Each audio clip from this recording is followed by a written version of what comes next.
সবাইকে আসসালামু আলাইকুম। আজকের এই অনলাইন ট্রেনিং সেশনে আপনাদের সবাইকে স্বাগত জানাচ্ছি। আজকের এই ট্রেনিংটার সিস্টেম একটু ভিন্ন। অনেকেই যেমন হচ্ছে বিগত ট্রেনিং গুলো করেছে, আমাদের এই ট্রেনিং এর সিস্টেম হচ্ছে পে অ্যাজ ইউ উইশ। অর্থাৎ আপনি আপনার ইচ্ছে মাফিক পেমেন্ট করে ট্রেনিং এ অংশ নিবেন। ১০০ থেকে ১,০০০ টাকার মধ্যে লিমিট। এর মধ্যে আপনি আপনার ইচ্ছে ও সামর্থ্য অনুযায়ী পেমেন্ট করে ট্রেনিং অংশ নিবেন। এই জিনিসটা আমরা কেন শুরু করেছি? এই জিনিসটা শুরু করেছি যাতে আপনি হিউম্যান রিসোর্স হতে পারেন। জনসংখ্যা একটা দেশের অভিশাপ হবে যদি তারা জনশক্তি না হয়। জনসংখ্যা একটা দেশের অভিশাপ। আমরা হচ্ছে যখন স্কুলে পড়তাম তখন আমাদের রচনা লিখতে হইতো। জনসংখ্যা আশীর্বাদ না অভিশাপ। জনসংখ্যা আশীর্বাদ হবে যখন আমরা জনসংখ্যাকে কি বানাতে পারবো? জনশক্তি বানাতে পারবো। এবং জনসংখ্যা এবং জনশক্তি এই ২ টার পার্থক্য হচ্ছে ট্রেনিং। জনসংখ্যা জনশক্তিতে কনভার্ট হবে কখন? যখন তাদের হচ্ছে ট্রেনিং থাকবে। যখন তারা স্কিল হবে। এবং এই জনসংখ্যাকে জনশক্তিতে রূপান্তর করার জন্য আমরা এই জানুয়ারি মাস থেকে ২০২৬ সালের জানুয়ারি মাস থেকে একটা উদ্যোগ হাতে নিয়েছি, পে অ্যাজ ইউ উইশ, যেখানে আপনি আপনার ইচ্ছে ও সামর্থ্য অনুযায়ী পেমেন্ট করে ট্রেনিং অংশ নিতে পারবেন। এটা প্রত্যেক মাসে আমরা একটা করে করি এবং এপ্রিল মাসে আমরা হচ্ছে আজকের ট্রেনিংটা হচ্ছে। অনেকেই হচ্ছে মার্চ ফেব্রুয়ারিতে জয়েন করেছেন, এরকম আছে। এবং আশা করি আজকে ট্রেনিং এর পর যারা নতুন আজকে প্রথম জয়েন করেছেন আপনারাও সামনে ট্রেনিং গুলোতে অংশ নেবেন। এবং আমরা এই ট্রেনিং গুলোতে বাছাই করে নিয়েছি সেই ধরনের টপিক গুলো যেগুলো আমাদেরকে হচ্ছে ভালো মানুষ হতে সাহায্য করবে। পৃথিবীর সবচেয়ে শান্তিপূর্ণ দেশ হচ্ছে আইসল্যান্ড। বাংলাদেশের সকল মানুষকে যদি হচ্ছে আইসল্যান্ডে পাঠায় দেওয়া হয়, আইসল্যান্ড কি আর শান্তিপূর্ণ থাকবে মনে হয়? কি মনে হয়? বাংলাদেশের সকল মানুষকে যদি আইসল্যান্ডে পাঠায় দেওয়া হয়, আইসল্যান্ড কি আর শান্তিপূর্ণ থাকবে? বা আইসল্যান্ডের সকল মানুষ যদি বাংলাদেশে পাঠানো হয়, তো বাংলাদেশ কি আইসল্যান্ড হবে? একটা দেশ ভালো হয় তার মানুষের কারণে। একটা দেশ ভালো হয় তার মানুষের কারণে। মানুষগুলো যদি ভালো হয় তাহলে ওই দেশটা অটোমেটিক্যালি ভালো হবে। তাহলে আমরা উন্নত বাংলাদেশ স্বপ্ন দেখতেছি যে বাংলাদেশ উন্নত বাংলাদেশ হবে। উন্নত উন্নত বাংলাদেশ করতে গেলে আমাদের মানুষদেরকে তো উন্নত করতে হবে, মেন্টালিটি তো উন্নত করতে হবে। এবং আমি একটা স্লোগানে বিশ্বাস করি, সেটা হচ্ছে ভালো মানুষ, ভালো দেশ, স্বর্গভূমি বাংলাদেশ। তাহলে আমরা যদি ভালো দেশ যদি চাই তাহলে আমাদের কি করতে হবে? এই দেশের মানুষকে হচ্ছে ভালো বানাইতে হবে। আর একটা মানুষকে আমরা ভালো বলি কখন? একটা মানুষকে ভালো বলি তখন যখন তার ভিতর কিছু মূল্যবোধ থাকে। তার ভিতর যখন কিছু মূল্যবোধ থাকে তখন ওই মানুষটাকে আমরা কি বলি? ভালো বলি। এবং এই মূল্যবোধ গুলো নিয়েই আমরা হচ্ছে প্রত্যেক মাসে একটা করে ট্রেনিং করাচ্ছি। যেমন আমাদের এই এপ্রিল মাসে আমাদের ট্রেনিং এর টপিক হচ্ছে অ্যাকাউন্টেবিলিটি। মার্চ মাসে আমরা করেছিলাম এমপ্যাথি নিয়ে। ফেব্রুয়ারি মাসে করেছিলাম আমরা ইন্টিগ্রিটি নিয়ে। এইভাবে আমরা প্রত্যেক মাসে এক একটা ভ্যালু নিয়ে হচ্ছে আমরা ট্রেনিং সেশন করতেছি।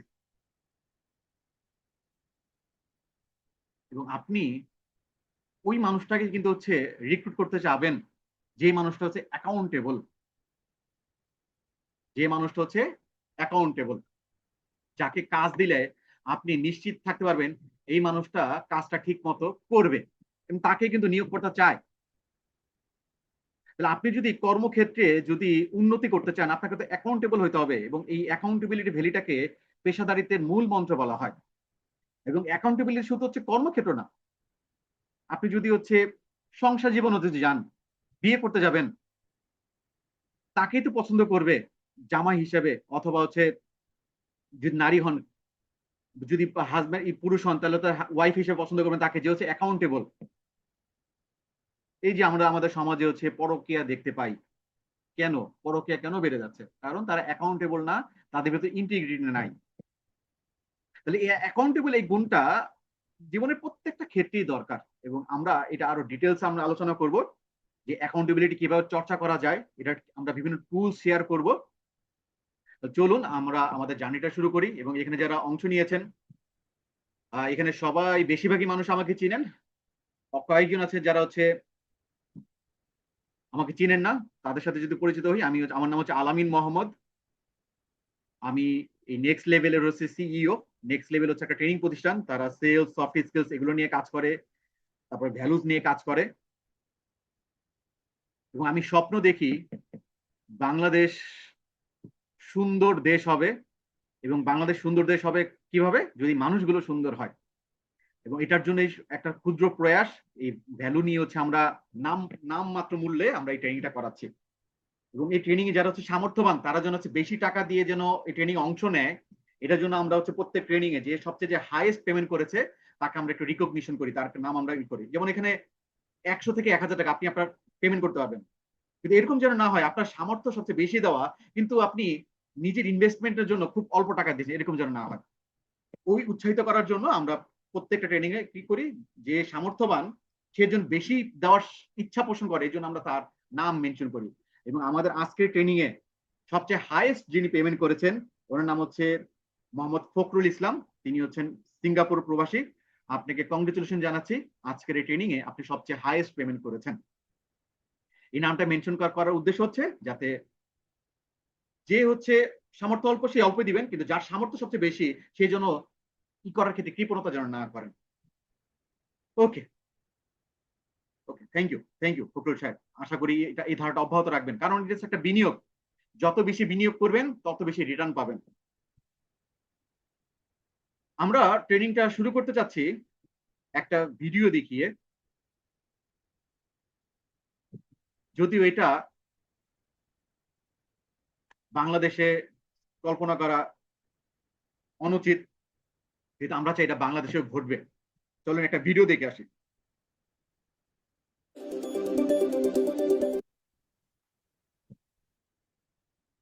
খবর পড়ছি আমি আলামিন মোহাম্মদ। ট্রেন দুর্ঘটনায় পদত্যাগ করলেন গ্রিসের পরিবহন মন্ত্রী।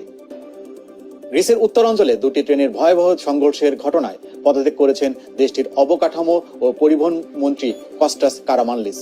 পদত্যাগের বিবৃতিতে তিনি বলেছেন, এটা তো দুঃখজনক, কিছু যখন ঘটে তখনও দায়িত্ব পালন করা এবং কিছু ঘটেনি বলে ভান করে থাকা। 2023 সালের 1 মার্চ গ্রিসের একটা ট্রেন দুর্ঘটনা হয়েছিল, এবং সেই ট্রেন দুর্ঘটনায় কস্টাস কারামানলিস যিনি পরিবহন মন্ত্রী উনি হচ্ছে পদত্যাগ করেছেন। এই কস্টাস কারামানলিসের ঘটনায় আমরা কি দেখতে পাই, মানে কোন ভ্যালুটা দেখতে পাই? কেউ একজন চ্যাট বক্সে লিখবেন এই কস্টাস কারামানলিসের ঘটনায় আমরা কোন ভ্যালুটা দেখতে পাই?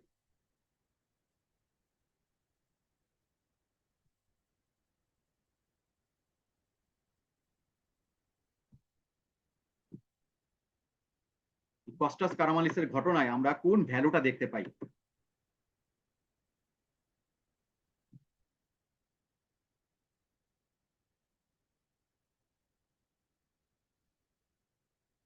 ভিডিওটা আরেকবার দেখি, তাহলে বুঝতে পারবেন। খবর পড়ছি আমি আলামিন মোহাম্মদ। ট্রেন দুর্ঘটনায় পদত্যাগ করলেন গ্রিসের পরিবহন মন্ত্রী। গ্রিসের উত্তরাঞ্চলে দুটি ট্রেনের ভয়াবহ সংঘর্ষের ঘটনায় পদত্যাগ করেছেন দেশটির অবকাঠামো ও পরিবহন মন্ত্রী কস্টাস কারামানলিস। পদত্যাগের বিবৃতিতে তিনি বলেছেন, এটা তো দুঃখজনক, কিছু যখন ঘটে তখনও দায়িত্ব পালন করা এবং কিছু ঘটেনি বলে ভান করে থাকা। আপনাদের কাছে আমার প্রশ্ন, এই কস্টাস কারামানলিসের ঘটনায় আমরা কোন ভ্যালুটা দেখতে পাই? জি, সাফওয়াত আহমেদ ভাই একদম সঠিক উত্তর দিয়েছেন যে অ্যাকাউন্টেবিলিটি। আমরা এটা কিন্তু বাংলাদেশে কিন্তু দেখি না। আমরা বাংলাদেশে যখন কোনো একটা দুর্ঘটনা ঘটে হচ্ছে সবাই বলে হচ্ছে তো আমি তো দায়ী না, এটা তো বাস অ্যাক্সিডেন্ট হয়েছে, ট্রেন চালক দায়ী, আমি তো দায়ী না। তো এই যে দায়িত্ব বোধ, এটা এটা হচ্ছে অ্যাকাউন্টেবিলিটি, যেটা আপনি নিজে করেন নাই, হয়তো আপনি নিজে করেন নাই, তারপরও সেটা দায়িত্ব নেওয়া। অ্যাকাউন্টেবিলিটি হচ্ছে রেজাল্টের দায়িত্ব নেওয়া, এবং এই জিনিসটা আমরা আমাদের সমাজে দেখতে পাই না। কিছু কিছু মানুষ আছে এবং যারা এই দায়িত্বটা নেয় তারাই কিন্তু হচ্ছে প্রশংসিত হয়। বাংলাদেশ ব্যাংকে যখন হচ্ছে রিজার্ভ চুরির ঘটনা ঘটলো, যে হচ্ছে হ্যাকিং করে করলো, ডক্টর আতিউর রহমান উনি কিন্তু হচ্ছে কি করেছে, পদত্যাগ করেছে, এই নিয়ে দায় নিয়ে হচ্ছে পদত্যাগ করেছে, এবং উনি কিন্তু প্রশংসিত হয়েছে, ওঠার কারণে কিছু কিন্তু প্রশংসিত হয়েছে। দায়িত্ব নিয়ে যখন হচ্ছে আপনি অ্যাকাউন্টেবিলিটি, যখন এই ভ্যালুটা থাকবে আপনি কিন্তু হচ্ছে প্রশংসিত হবেন। কিন্তু আমরা এই দায়িত্বটা নিতে চাই না, আমরা মনে করি এটা তো আমার দায়িত্ব না, এটা তো আমার কাজ না। তাহলে অ্যাকাউন্টেবিলিটি মানে কি? অ্যাকাউন্টেবিলিটি মানে হচ্ছে টেকিং ওনারশিপ অফ রেজাল্ট, রেজাল্টের ওনারশিপটা নেওয়া। It's being responsible for the result even the task was not your. মানে এমন কি কাজটা আপনার নিজের না, তারপরও সে ইসে কি দায় নেওয়া। যেমন যেটা আমরা কস্টাস কারামালিসের ঘটনায় দেখতে পাচ্ছি, যে ট্রেন উনি তো চালায় নাই, ট্রেন চালিয়েছে ট্রেন চালক। দেখা যাচ্ছে ওনার হয়তো কোনো একটা ভুলের কারণে হয়েছে, কিন্তু তারপরও উনি এটা কি দায় নিয়েছে যে উনি ট্রেন চালককে ঠিক মতো ম্যানেজ করতে পারে নাই, এবং এই দায় নিয়ে উনি কি করেছে, পদত্যাগ করেছে, এবং এটার নামই হচ্ছে অ্যাকাউন্টেবিলিটি। তাহলে অ্যাকাউন্টেবিলিটি মানে হচ্ছে রেজাল্টের ওনারশিপটা নেওয়া। কিন্তু আমাদের সমাজে আমরা কি দেখি, রেজাল্ট ভালো হইলে আমি দায়ী, আর রেজাল্ট খারাপ হইলে এটা আমি করি নাই। যে রেজাল্ট ভালো হইলে আমরা কি বলি, এটা আমি করেছি, আর রেজাল্ট খারাপ হইলে এটা আমি কখনো আমার কাজ না। এটা যেমন আমরা সংসার জীবনও দেখি, ছেলে যখন হচ্ছে ভালো কাজ করে তখন ছেলে কার হয়ে যায়, বাপের ছেলে। আর ছেলে যখন কোনো খারাপ কাজ করে তখন ছেলে কার হয়ে যায়, তখন হচ্ছে মায়ের ছেলে হয়ে যায়। মানে এরকম কিন্তু ঘটে, মানে ছেলে যখন হচ্ছে ভালো কাজ করে তখন হচ্ছে বাপের ছেলে, ভালো কাজ করলে বাপের ক্রেডিট, আর ছেলে খারাপ কাজ করলে ক্রেডিট কার্ড তখন হয়ে যায় মায়ের। এটা আমাদের সমাজে দেখি। তাহলে এটার নাম অ্যাকাউন্টেবিলিটি না। অ্যাকাউন্টেবিলিটি মানে হচ্ছে ভালো মন্দের দায়িত্ব নেওয়া। ভালো হইলেও ক্রেডিট আপনার, খারাপ হইলেও ক্রেডিট আপনার। এই যে এটার নামই হচ্ছে অ্যাকাউন্টেবিলিটি। তাহলে অ্যাকাউন্টেবিলিটি যদি আমরা বুঝে থাকি, তাহলে টেকিং ওনারশিপ অফ রেজাল্টস, রেজাল্টের ওনারশিপটা নেওয়া, এবং নিজেকে এমন ভাবে দায়িত্বশীল মনে করা, কাজটা আপনি নিজে না করলেও, এবং এই জিনিসটা যে আমি নিজে করি নাই তারপর আমি এটা দায়িত্ব নিব না, এই জিনিস, এই মেন্টালিটিটা আমাদের বাংলাদেশে গড়ে ওঠে নাই দেখে হচ্ছে আমরা পদ থেকে এটা দেখতে পারি না। যে এই ঈদেই যেমন হচ্ছে অনেক দুর্ঘটনা ঘটেছে, ঈদ যাত্রার সময় অনেকে হচ্ছে পদত্যাগ চেয়েছে মন্ত্রীর, কিন্তু আমরা তো মন্ত্রী পদত্যাগ দেখতে পাই নাই। বাসকে আমি চালিয়েছি, লঞ্চকে আমি চালিয়েছি, কিন্তু বাস চালক যেন ঠিক মতো বাস চালায়, ঠিক মতো লাইসেন্স পেয়ে জানি করে, এটা কিন্তু হচ্ছে মন্ত্রীর কিন্তু দায়িত্ব। এই যে দায়িত্বে অবহেলা, এটা কারণে কিন্তু আমরা এই দেখি নাই, আমরা আমাদের পদত্যাগে এটা দেখি নাই। তাহলে এই আমাদের এই অ্যাকাউন্টেবিলিটি কালচারটা বাংলাদেশে খুবই অল্প। এই কালচার যত আমরা গ্রো করব, তত আমাদের কি হবে, তত আপনি জনপ্রিয় হবেন। টয়োটা গাড়ির নাম আমরা সবাই শুনেছি, টয়োটা জাপানিজ ব্র্যান্ড। 2009 সালের দিকে যারা হচ্ছে টয়োটার মানে হিস্ট্রি স্টাডি করেন, 2009 সালের দিকে টয়োটা অনেক মিলিয়ন অফ কার হচ্ছে আমেরিকায় হচ্ছে পাঠিয়েছিল, এক্সপোর্ট করেছিল। তখন ওই যে গাড়িগুলো এক্সপোর্ট করেছিল, ওই গাড়িতে ফ্লোর মেটে একটু সমস্যা ছিল। এই ফ্লোর মেটে একটু সমস্যা থাকার কারণে এক্সিলারেটরে পা আটকে যাচ্ছিল, এবং অনেক দুর্ঘটনা ঘটে, এবং সেই দুর্ঘটনায় 80 জনের উপর মানুষ কি হয়েছিল, মারা গিয়েছিল। এবং টয়োটা এটার জন্য অনেক ক্ষতিপূরণ দিয়েছে, এবং তারা দুঃখ প্রকাশ করেছে। দুঃখ প্রকাশ করে যতগুলো গাড়ি ওই ইসের সেল করেছে ওই চালানে, সব গাড়িগুলো রিকল করেছে, রিকল করে এটা মেরামত করে আবার ফেরত দিয়েছে। এবং টয়োটা এই যে অ্যাকাউন্টেবিলিটির এটা নিয়েছে, এটা কারণ কিন্তু প্রশংসিত, এখনো জনপ্রিয় ব্র্যান্ড টয়োটা। কিন্তু আমাদের সমাজে আমরা ব্যবসায়ী যারা করি, আমরা কি এরকম কিছু দেখি, মানে কোনো একটা মানে প্রোডাক্টে কোনো ফল থাকলে আর আমরা দায় নিতে চাই না, আপনি দেখে নিলেন না কেন। আপনি তো টয়োটা এটাও তো বলতে পারতো যে হচ্ছে গাড়ি কেনার সময় আপনি দেখে নেন না কেন, যে ফ্লোর মেটের সমস্যা দেখে নিলেন না, আর এটা দায়ভার নিতে পারবো না, এরকম তো বলে পার পাইতে পারতো। আমরা বাংলাদেশে কিন্তু এটা দেখি যে কেনার সময় দেখে নিলেন না কেন, কিন্তু টয়োটা কিন্তু সেটা করে নাই। টয়োটা দোষ স্বীকার করেছে, দোষ স্বীকার করে সেই গাড়িগুলো রিকল করেছে, রিকল করে সেই গাড়িগুলো মেরামত করে তারপর হচ্ছে এগুলো সে ফেরত দিয়েছে। তাহলে অ্যাকাউন্টেবিলিটি মানে হচ্ছে রেজাল্টের দায়িত্ব নেওয়া, সেটা ভালো হোক বা মন্দ হোক। এতটুকু পর্যন্ত ক্লিয়ার কিনা সবার কাছে? ক্লিয়ার হলে ইয়েস বলেন। এতটুকু পর্যন্ত আপনাদের কাছে ক্লিয়ার কিনা, যে অ্যাকাউন্টেবিলিটি মানে হচ্ছে রেজাল্টের দায়িত্ব নেওয়া, সেটা ভালো হোক বা মন্দ হোক? জি, এতটুকু পর্যন্ত হচ্ছে ক্লিয়ার। ওকে। Thank you. এবার আমরা যদি আরেকটু ডিটেলস যদি যাই, ওকে, এতটুকু পর্যন্ত হচ্ছে ক্লিয়ার, এতটুকু পর্যন্ত ক্লিয়ার, থ্যাংক ইউ। একটু কাগজ কলম সাথে রাখেন, কারণ হচ্ছে আমাদের একটু পর হচ্ছে একটা সার্ভে আছে, এই জন্য হচ্ছে একটু কাগজ কলম সাথে রাখলে ভালো, তখন আপনার কাজ করতে সুবিধা হবে। এবং একটু নোট ডাউনও করেন, নোট ডাউন করলে হচ্ছে মনে থাকবে। তাহলে এই অ্যাকাউন্টেবিলিটি শব্দটা যদি আমরা ভাঙি, তাহলে দুইটা ওয়ার্ড হয়, যে অ্যাকাউন্টেবিলিটি, অ্যাকাউন্টেবিলিটি এই শব্দটা যদি আমরা ভাঙি তাহলে দুইটা ওয়ার্ড হয়, একটা হচ্ছে কাউন্ট আর এটা হচ্ছে অ্যাবিলিটি। তাহলে কাউন্ট যোগ অ্যাবিলিটি একসাথে কি হয়? অ্যাকাউন্টেবিলিটি। কাউন্ট মানে কি? কাউন্ট মানে হচ্ছে কোন ঘটনা বা কাজের অংশ মনে করা, যে আমাকে কাউন্ট করেন। তাহলে কাউন্ট মানে হচ্ছে কোন ঘটনা বা কাজের অংশ মনে করা। আর অ্যাবিলিটি মানে হচ্ছে সে কাজের অংশ মনে করার সামর্থ্য।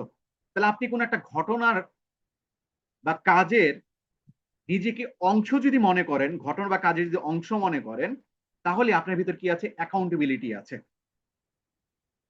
তাহলে কোন ঘটনা বা কাজের অংশ মনে করা। দেখেন, চোখের সামনে চুরি হচ্ছে, আমরা প্রতিবাদ করি না, তাকায় তাকায় দেখি। আমরা নিজেকে প্রশ্ন করি, এই ঘটনা কি আমার? চোখের সামনে চুরি হচ্ছে, আমরা প্রতিবাদ করি না, আমরা নিজেকে কি বলি? এই ঘটনা কি আমার? আমি কেন প্রতিবাদ করতে যাব? চোখের সামনে ছিনতাই হচ্ছে, আমরা প্রতিবাদ করি না। চোখের সামনে ইভটিজিং করতেছে, আমরা প্রতিবাদ করি না, কারণ যাকে ইভটিজিং করতেছে সে কি আমার বোন? তাহলে ওটাকে আমরা নিজের মনে করতেছি না, এই ঘটনাটাকে আমরা নিজের মনে করতেছি না, কাউন্ট করতেছি না। কিন্তু আপনার বোনকে যদি কেউ ইভটিজিং করে, তখন আপনি কিন্তু সাথে সাথে কিন্তু প্রতিবাদ করবেন। Yes or no? আপনি রাস্তায় হেঁটে যাচ্ছেন, কিছু বখাটে মানুষ একটা মেয়েকে ইভটিজিং করতেছে, আপনি প্রতিবাদ করতেছেন না, কারণ ওই মেয়েটা আপনার বোন না, ওই মেয়েটা আপনার কেউ লাগে না, কারণ আপনি ওটাকে কাউন্ট মনে করতেছেন না। কিন্তু আপনার নিজের বোনকে যখন হচ্ছে কেউ কোনো বখাটে যদি ইভটিজিং করে, আপনি কিন্তু প্রতিবাদ করবেন, সেভ করবেন। Yes or no? Yes, yes, মানে এটাই কিন্তু ঘটে।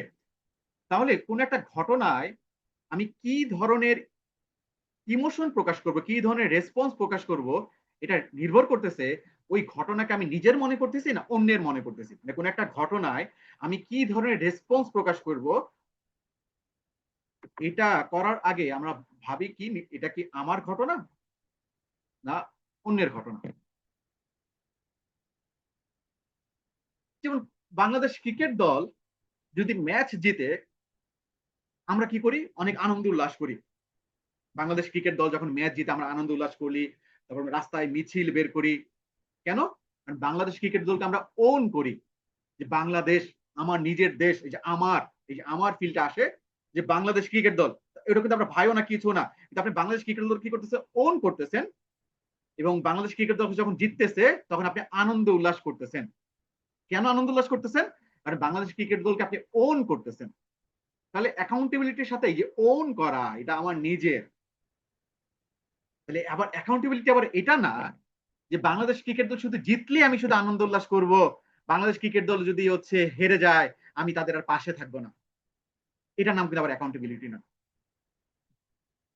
তাহলে অ্যাকাউন্টেবিলিটি মানে হচ্ছে শুধু সুদিনে না, সুদিন এবং দুর্দিন দুই সময় আমরা কি করব? পাশে থাকবো। যে শুধু ভালো কাজের ক্রেডিট, খারাপ কাজে কোনো ক্রেডিট নিব না, এটা নাম হচ্ছে অ্যাকাউন্টেবিলিটি না। তাহলে অ্যাকাউন্টেবিলিটি মানে হচ্ছে রেজাল্টের দায়িত্ব নেওয়া, সেটা ভালো হোক বা মন্দ হোক, রেজাল্টের তুমি দায়িত্ব নিব, এবং এই দায়িত্ব মনে করার অ্যাবিলিটিটাকেই হচ্ছে অ্যাকাউন্টেবিলিটি বলে। এবং কোন একটা ঘটনায় আমি কি ধরনের ইমোশন দেখাবো, কি ধরনের রেসপন্স করব, এটা নির্ভর করতেছে ওই ঘটনাকে আমি নিজের মনে করতেছি কিনা। দেখেন, এই যে 2024 সালে যখন হচ্ছে আন্দোলন হইলো, প্রথম দিকে কিন্তু আন্দোলন কিন্তু বাংলাদেশ মানুষ ওন করে নাই। যখন মুগ্ধ এই পানি লাগবে, পানি পানি, এবং তাকে হচ্ছে গুলি করে ফেললো, তখন হচ্ছে মুগ্ধর ভিতর আমরা প্রত্যেকেই নিজের ভাইকে কল্পনা করেছি, নিজের ছোট ভাই, যে মুগ্ধ আমার ছোট ভাই। এইভাবে আমরা সবাই চিন্তা করেছি, অ্যালাইন ছিলাম আমরা সবাই, আমরা মুগ্ধকে ওন করতে পেরেছিলাম। এবং ওন করতে পেরেছিলাম যে মুগ্ধকে আমরা কাউন্ট করতে পেরেছিলাম যে মুগ্ধ হচ্ছে আমার ছোট ভাই। এই ফিলিংসটা যখন সবার ভিতরে আসছিল, তখন কিন্তু সবাই রাস্তায় নেমে পড়েছিল এবং আমরা জুলাই বিপ্লব দেখতে পেলাম। এবং আবু সাইদকে আমরা কি করেছিলাম, ওন করেছিলাম। এবং আবু সাইদ এরপর হচ্ছে মুগ্ধ, যখন হচ্ছে এই পানি লাগবে পানি এভাবে বলতেছিল, এটা ইমোশনালি আমাদের সবাইকে কি করেছে, মানে আমরা সবাই এটা কাউন্ট করেছিলাম, এই ঘটনাকে নিজের অংশ মনে করেছিলাম। আবু সাইদ এবং মুগ্ধ তাদেরকে আমরা নিজের পরিবারের একটা অংশ মনে করেছিলাম। তাহলে কোন জিনিসকে আপনি যখন কাউন্ট মনে করবেন, এবং এই কাউন্ট মনে করা আপনার অ্যাবিলিটি, দুইটা মিলে হচ্ছে অ্যাকাউন্টেবিলিটি। এবং কোম্পানি তাকেই পছন্দ করে আপনি যদি কাজটাকে ওন করেন। এই যে আমরা বলি না, কাজটাকে ওন করতে হবে, নিজের মনে করতে হবে। এবং আপনি যখন এটাকে নিজের মনে কাজ করবেন, তখন কিন্তু আপনি দায়িত্ব নিয়ে করবেন এটা কিভাবে ভালো করা যায়। এবং আপনি যদি কর্মক্ষেত্রে প্রমোশন পেতে চান, কর্মক্ষেত্রে যদি হচ্ছে অগ্রাধিকার পেতে চান, প্রমোশনের ক্ষেত্রে পারফরমেন্স যদি বাড়াতে চান, তাহলে আপনাকে কি করতে হবে, আপনার এই অ্যাকাউন্টেবিলিটি মূল্যবোধটা লাগবে। এটা খুবই গুরুত্বপূর্ণ। এবং আপনি যদি একটা কোম্পানির মালিক হন, আপনি কিন্তু তাকেই রিক্রুট করবেন যার ভেতরে এই অ্যাকাউন্টেবিলিটি আছে। এবং আপনি যদি একজন কর্মচারী হন এবং প্রতিষ্ঠানে যদি চান যে আমি কর্মক্ষেত্রে এগিয়ে যেতে চাই, তাহলে আপনার ভিতরে অ্যাকাউন্টেবিলিটি লাগবে। এবং আপনি যদি একজন সেলসম্যানও হন, কাস্টমার কিন্তু তাকেই পছন্দ করবে যার ভিতরে কি আছে, এই অ্যাকাউন্টেবিলিটি আছে। তো এই জন্যই এই অ্যাকাউন্টেবিলিটি ভ্যালুটা খুবই গুরুত্বপূর্ণ, খুবই গুরুত্বপূর্ণ। তাহলে অ্যাকাউন্টেবিলিটির যদি আমরা এতটুকু সামারি করি, অ্যাকাউন্টেবিলিটি মানে হচ্ছে কোনো ঘটনাকে বা কাজের নিজের অংশ মনে করা। এবং এই অংশ মনে করার সামর্থ্যটাই হচ্ছে আপনার অ্যাকাউন্টেবিলিটি। এবং এটা শুধু হচ্ছে রেজাল্ট ভালো হইলেই শুধু দায়িত্ব নিব এরকম না, রেজাল্ট ভালো হোক বা মন্দ হোক, পুরোটারই কি নিতে হবে, দায়িত্ব নিতে হবে। এবং এই যে রেজাল্টের দায়িত্ব নেওয়া, এটার নামই হচ্ছে অ্যাকাউন্টেবিলিটি। একটা গল্প যদি কি করি, গল্পটা একটু মনোযোগ দিয়ে শুনবেন, এরপর হচ্ছে আমরা এটা একটু গ্রুপ ডিসকাশন করব। এক লোক শহর থেকে হচ্ছে গ্রামে ফিরেছে, বাড়িতে ফিরেছে, এবং বাড়িতে ফিরে দেখে তার বাড়িটা আগুনে দাও দাও করে জ্বলতেছে। যখন দেখতেছে তার বাড়িটা আগুনে দাও দাও করে জ্বলতেছে, সে মাথায় চাপড় কাটতেছে, হাই হাই আমার কি হবে, এই বাড়িটা তো হচ্ছে অনেকে কিনতে চেয়েছিল, এমনকি দ্বিগুণ দাম দিতে চেয়েছিল, সে তো এই বাড়িটা বিক্রি করে নাই, এখন সেই বাড়িটা পুড়ে যাচ্ছে, হাই হাই আমার কি হবে, কি হবে, এই আগুন নিভাও, আগুন নিভাও।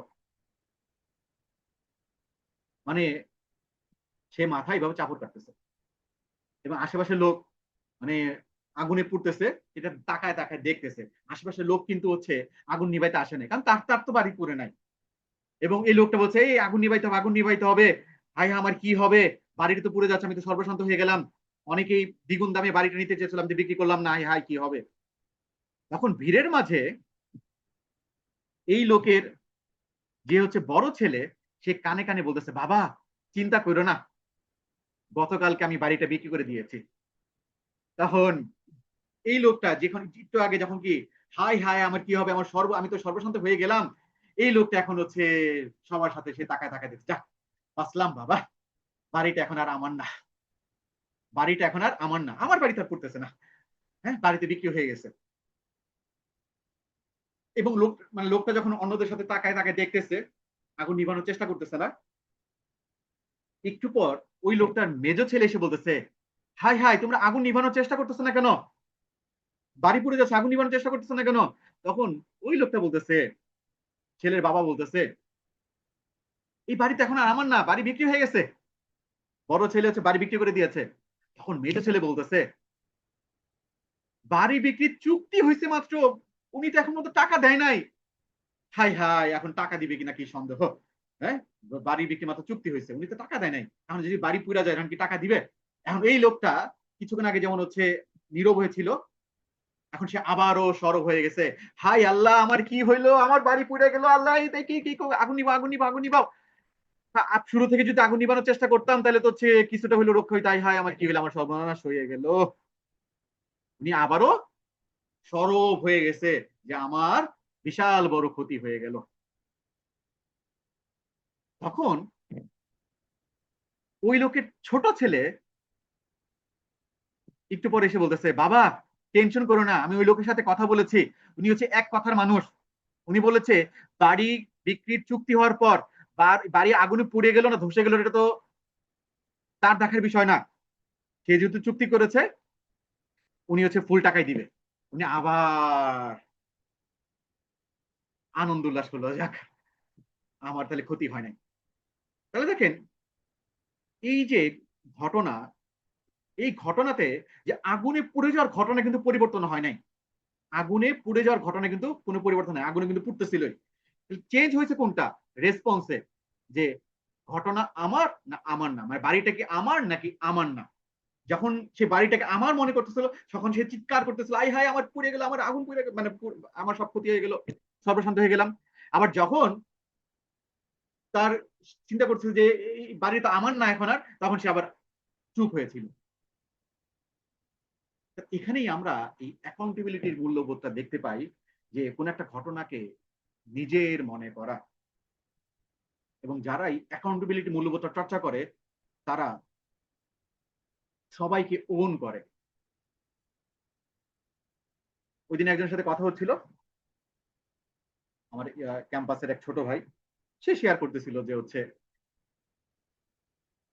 আমাদের ঢাকা ইউনিভার্সিটির গেটে, মানে নীলক্ষেতের গেটের ওখানে হচ্ছে এক লোক এভাবে পড়ে আছে, মাটিতে শুয়ে পড়ে আছে।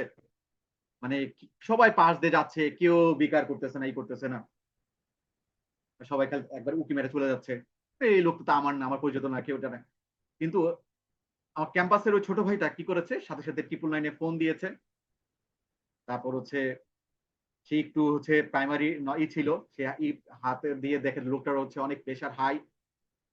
সাথে সাথে লেবুর শরবত খাওয়াইছে, তেঁতুলের শরবত কিনা খাওয়াইছে। তারপর হচ্ছে একটু চোখে মুখে পানি দিয়েছে, যখন চোখে মুখে পানি দিয়েছে তার জ্ঞানটা ফিরেছে। এবং 999 কল দেওয়ার পর পুলিশ এসে পরে তাকে হাসপাতালে ভর্তি করাইছে। এবং এই যে আমার ছোট ভাই যে হচ্ছে, এই যে একটা লোক অসুস্থ হয়ে পড়েছিল, ওর মাথায় সবাই টাকা হেঁটে চলে গেছে, তাদের ভিতর কি হয় নাই, অ্যাকাউন্টেবিলিটি কিন্তু ছিল না। অ্যাকাউন্টেবিলিটি মানে জব দিতে না, অ্যাকাউন্টেবিলিটি মানে হচ্ছে কোনো ঘটনাকে ওন করা। যখন ওন করবেন, তখন এটার ভিতরে হচ্ছে আসবে।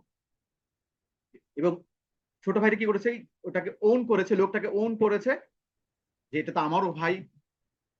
এবং সে কি করেছে, সাথে হচ্ছে সে তেঁতুলের শরবত খাওয়াইছে, তারপর হচ্ছে হাতে মুখে পানি দিয়েছে, 999 কল দিয়ে হচ্ছে পুলিশ ডেকেছে।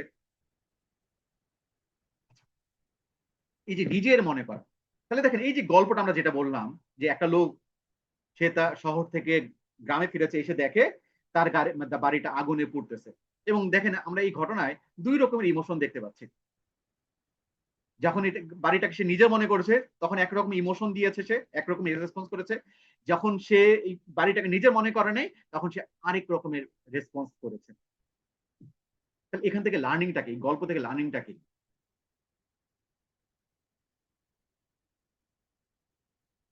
এই সেশন দেখে আপনারা রেকর্ডিং পাবেন। এই গল্প থেকে লার্নিংটা কি, কি বুঝলেন? আমরা যদি 1 মিনিট একটু সময় নিয়ে আমরা যদি একটু লেখার চেষ্টা করি, এই যে গল্পটা শেয়ার করলাম, এই গল্প থেকে লার্নিংটা কি?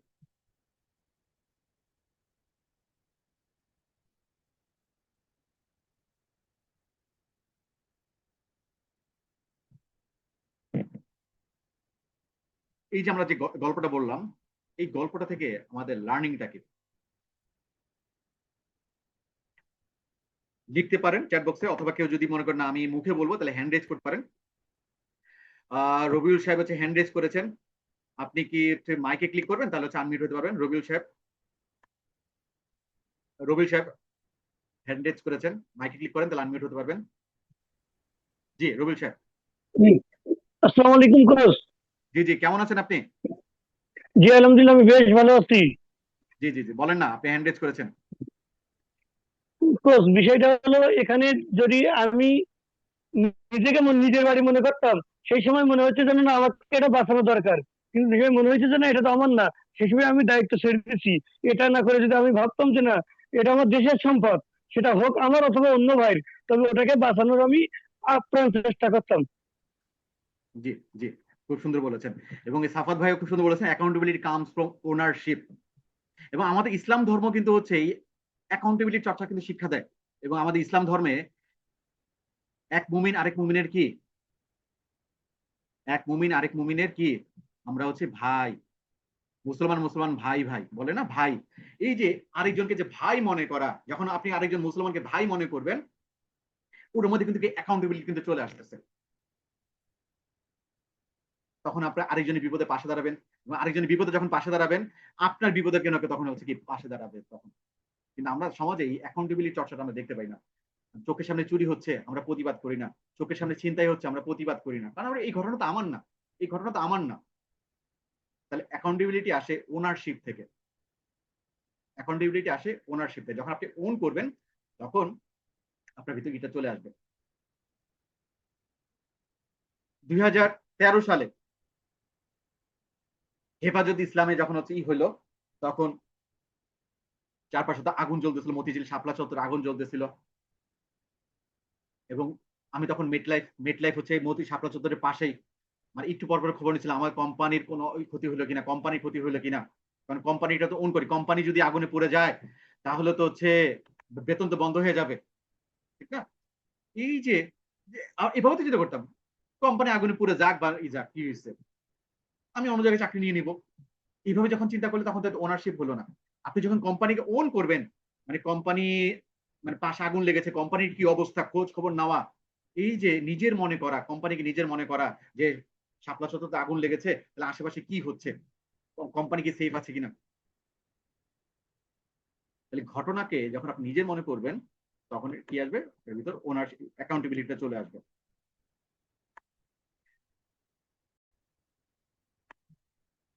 ওকে, এবার যদি আমরা সামনে আগাই, আমরা কোন একটা ঘটনায় দুই রকমের মাইন্ডসেট করি। এই যে ওন করা, সাফাত ভাই বলতেছিল যে ওনারশিপ, আমরা কোন একটা দুই ধরনের মাইন্ডসেট দেখতে পাই। একটা হচ্ছে ভিকটিম মাইন্ডসেট, আর হচ্ছে ওনার মাইন্ডসেট। যখন আপনি ওনার মাইন্ডসেট করতেছেন, তখন আপনি এটা দায় নিচ্ছেন, যে সমাধান খুঁজেন এবং কন্ট্রোলটা নিজের হাতে রাখেন। আর যখন আপনি এটাকে নিজেকে ভিকটিম মনে করতেছেন, যে আপনি ভিকটিম, তখন আপনি আরেকজনের উপর দোষ দেন।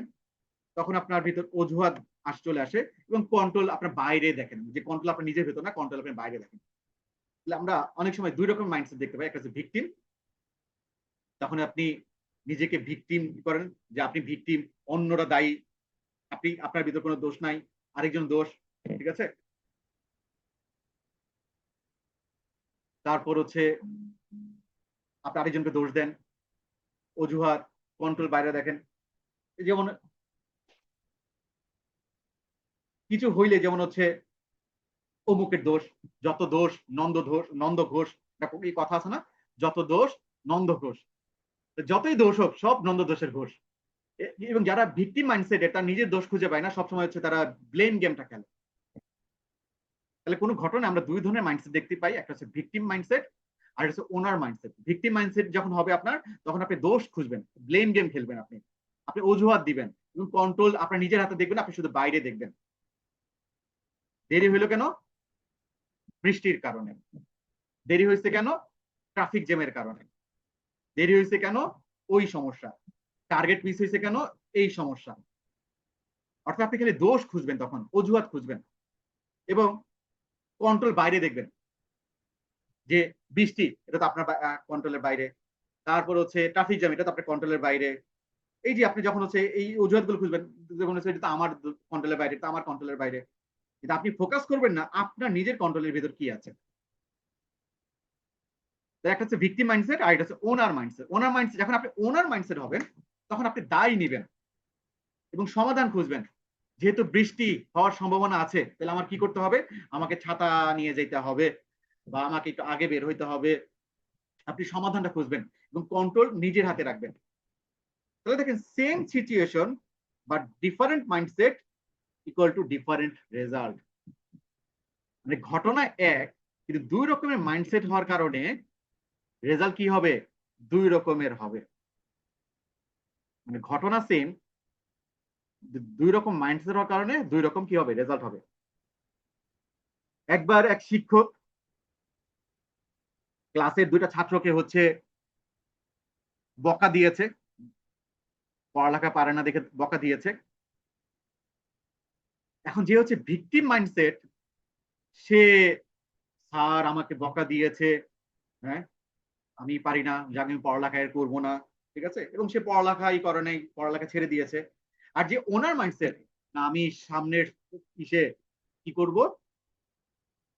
ঠিক মতো পড়াশোনা করব, তারপর আমার কোথায় ল্যাকিং আছে যাতে স্যার আমাকে আর বকা দিতে না পারে, এবং সামনের পরীক্ষায় সে প্রথম হয়ে গেছে। দেখেন সেম ঘটনায় দুইজন স্যার কিন্তু দুইজনকেই বকা দিয়েছে, কিন্তু একজন ভিকটিম মাইন্ডসেট হওয়ার কারণে সে পড়ালেখাই ছেড়ে দিয়েছে, সে স্যারের দোষ খুঁজছে যে স্যার খেলে আমাকে বকা দেয়। আরেকজন কি করেছে, সমাধান খুঁজছে, না আমি ঠিক মতো পড়াশোনা করব, আমি কেন পারতেছি না, সেই সমাধানটা খুঁজেছে। এবং ওই ওনারশিপ মাইন্ডসেটের কারণে সে সামনে পরীক্ষা কি করছে, প্রথম হয়ে গেছে। Same situation but different mindset equal to different result. যদি আমরা একটু উদাহরণ দেই তাহলে বুঝতে পারবেন যে কাস্টমার বাই করলো না, মানে কাস্টমার কিনলো না, যদি আপনি ভিকটিম মাইন্ডসেটের হন তখন আপনি কি বলবেন, যে কাস্টমারের টাকা নাই, এই কাস্টমার কিনতেছে না কেন, এখানে অনেকে ইন্স্যুরেন্স সেক্টরে আছেন, কাস্টমার ইন্স্যুরেন্স পলিসি নিচ্ছে না কেন। আপনি যদি ভিকটিম মাইন্ডসেট হন যে স্যার, তখন বস তেলের দাম বাইরে গেছে, কাস্টমার আছে তেল কিনতে কিনতে ফতুর হয়ে গেছে, প্রিমিয়াম দেওয়ার টাকা নাই। তাহলে আপনি যদি ভিকটিম মাইন্ডসেটের হন তাহলে কাস্টমার কি নাই, টাকা নাই, তেলের দাম বাইরে গেছে, কাস্টমার হচ্ছে তেল কিনতে কিনতে ফতুর, তার কাছে টাকা নাই। তাহলে মার্কেট খারাপ, ইরান আমেরিকার যুদ্ধ চলতেছে, মার্কেট তো খারাপ, এখন কি মানুষ বীমা করবে। তারপর কোম্পানির প্রোডাক্ট ভালো না, কোম্পানির প্রোডাক্ট উইক। তাহলে দেখেন যারা ভিকটিম তারা এই কথাগুলো বলবে। কিন্তু আপনি যদি কাস্টমার বাই করলো না, এটা যদি আপনি ওনারশিপ মাইন্ডসেটটা নেন, তাহলে আপনি নিজেকে কি মেসেজ দিবেন, তখন নিজেকে বলবেন আমি কি ঠিকভাবে নিড বুঝেছি, আমি কি নিডটা বোঝাইতে পারছি ঠিক মতো, আমার প্রেজেন্টেশন ইমপ্রুভ করা দরকার, আমার প্রেজেন্টেশন ইমপ্রুভ, আমি কি ফলো আপ ঠিকভাবে করেছি, নিজে নিজেকে প্রশ্ন করবে। তাহলে এখান থেকে আমরা লার্নিং কি, ভিকটিম রিজন খুঁজে আর ওনার রেজাল্ট খুঁজে। ভিকটিম কি খুঁজে, রিজন খুঁজে, আর ওনার রেজাল্ট খুঁজে, কিভাবে সমাধানটা কিভাবে হয়, কিভাবে সমাধানটা করা যায়। তাহলে আপনারা কি ভিকটিম হতে চান না ওনার হতে চান, কি হতে চান, ভিকটিম হতে চান না ওনার, যে ভিকটিম হয়ে সব সময় যে আমি ভিকটিম হব, আমাকে সবাই ঘুষি মেরে যাবে, আমি দোষ দিব আরেকজন রে, না আমি না ওনার হব। ভিকটিম হতে চান না ওনার হতে চান। তুহিন সাহেব ওনার হতে চান, আলমগীর হায়দার সাহেব ওনার হতে চান, সুমন বসাক সাহেব ওনার হতে চান,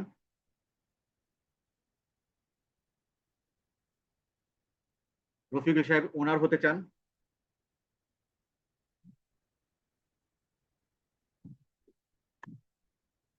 ফরহাদ সাহেব ওনার হতে চান, ইমরান সাহেবও ওনার হতে চান, ওনার হতে চান, ওনার ওন করবেন আপনি এটাকে, ওন, এটা নিজের মনে করবেন। আপনার নিজের যদি একটা প্রতিষ্ঠান হইতো, আপনি যখন পারতেছেন বারবার চেষ্টা করতেছেন না যে কিভাবে ভালো করা যায়, দেখি আরেকটু চেষ্টা করি, কেন হচ্ছে না, হোয়াটসঅ্যাপে দেওয়া হবে রেকর্ডিংটা, আমরা ওনার হতে চাই। তাহলে যদি সামারি করি, ভিকটিমটা কি করে, ব্লেম দেয়, তারা রিজন খুঁজে, তারা মনে করে কন্ট্রোল তার নিজের হাতে না। আর যারা ওনার, তারা চিন্তা ফোকাস দেয় কি কি কন্ট্রোল তার নিজের হাতে আছে, সমাধানটার দিকে ফোকাস করে যে কিভাবে ইমপ্রুভ করা যায় সেটা। যদি বুঝে থাকেন, এবার আপনাদের জন্য কুইজ, আপনাদের জন্য কুইজ 1 2 3 4 এইভাবে হচ্ছে অ্যান্সার দিবেন, তাহলে বোঝা যাবে যে প্রথমটা এটা কি ওনার না হচ্ছে ভিকটিম, যে সময় পাইনি তাই ফলো আপ করতে পারি নাই, এটা কি ওনার মাইন্ডসেট না ভিকটিম মাইন্ডসেট। 1 লিখে হচ্ছে লিখবেন, 1 দিয়ে এইভাবে।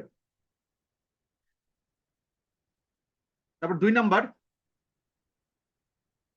মানে 1 অ্যান্সার, খালি 1 লিখে অ্যান্সার না, সময় পাইনি তাই ফলো আপ করতে পারিনি, এটা কি ভিকটিম না ওনার। তারপর হচ্ছে 2 নাম্বার, 2 লিখে অ্যান্সারটা লিখবেন, আমি টাইম ম্যানেজ করতে পারিনি, এটা কি ওনার না ভিকটিম। তারপর হচ্ছে 3 নাম্বার, ক্লায়েন্ট ইন্টারেস্ট দেখায় নাই, ক্লায়েন্ট ইন্টারেস্ট দেখায় নাই। 4 নাম্বার, আমি ইন্টারেস্ট ক্রিয়েট করতে পারিনি।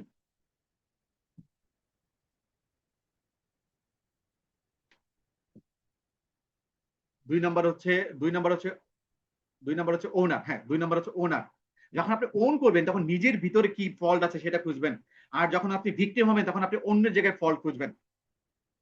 যখন আপনি ভিকটিম হবেন তখন অন্য জায়গায় দোষ খুঁজবেন, অন্য জায়গায় অন্যর দিকে বল রাখবেন, আর বল অন্যের কোর্টে দিয়ে দিবেন।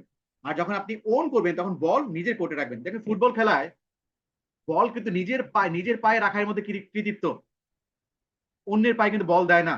মানে বল পজিশন কতক্ষণ করে রাখছে এটা কিন্তু দেখা হয়, যে ফুটবল খেলায় যে হচ্ছে বল কোন দল কতক্ষণ ওনারশিপে রাখতে, নিজেদের আয়ত্তে রাখতে পেরেছে, পজিশন করতে পেরেছে।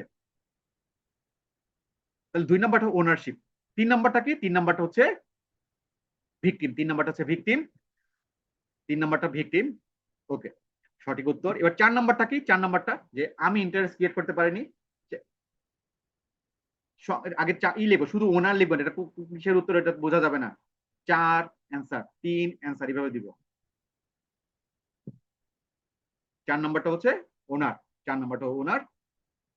সাফাত সাহেব, হ্যাঁ সঠিক উত্তর দিয়েছেন। দেখ, ওকে, থ্যাংক ইউ। আপনারা সুন্দর মতো বুঝতেছেন, এর মানে হচ্ছে আমি আপনাদেরকে ভালো বোঝাতে পারছি, আমি একজন ভালো trainer. Thank you, thank you সহজে বোঝার জন্য। এবং শেষে কিন্তু হচ্ছে পরীক্ষা আছে, এটা তো জাস্ট সহজ, শেষে কিন্তু আর কঠিন পরীক্ষা আছে। পরীক্ষায় পাশ করলে দেন হচ্ছে আপনাদের জন্য সার্টিফিকেট আছে। এবং দেখেন এই ট্রেনিংটা যে কতটা গুরুত্বপূর্ণ, যে আমরা বেশিরভাগ খেলে ভিকটিম গেম মানে ব্লেম গেম খেলতে দেখতে পাই। তাহলে ওই এমপ্লয়ীদের এই ট্রেনিংটা কতটা গুরুত্বপূর্ণ।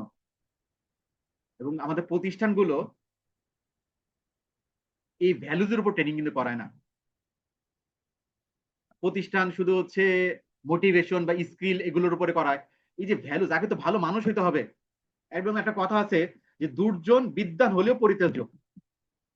আপনি অনেক স্কিল, আপনি এতই দক্ষ কাঠুরিয়া, এক কোপ দিলে আপনার গাছ কেটে ফেলতে পারেন। কিন্তু আপনি যতই স্কিল হন না কেন, আপনার ভিতরে যদি ভ্যালুজ না থাকে, আপনার ভিতরে যদি মনুষ্যত্ব না থাকে, আপনি যতই দক্ষ কাঠুরিয়া হন না কেন, কোনো মূল্য নাই। আপনার ভিতর এই ভ্যালুজ গুলো থাকা লাগবে। এবং এবং দেখেন আগের সরকার কত উন্নয়ন করেছে, উন্নয়নের দিকে তো এটা তো কোনো কি না যে অনেক উন্নয়ন করেছে, কিন্তু কিসে ঘাটতি ছিল? ঘাটতি ছিল ভ্যালুজের। এই ভ্যালুজের কি ছিল? ঘাটতি ছিল। এমপ্যাথির ভিতর ঘাটতি ছিল। এবং সরকার কিন্তু পতন হয়ে গেছে।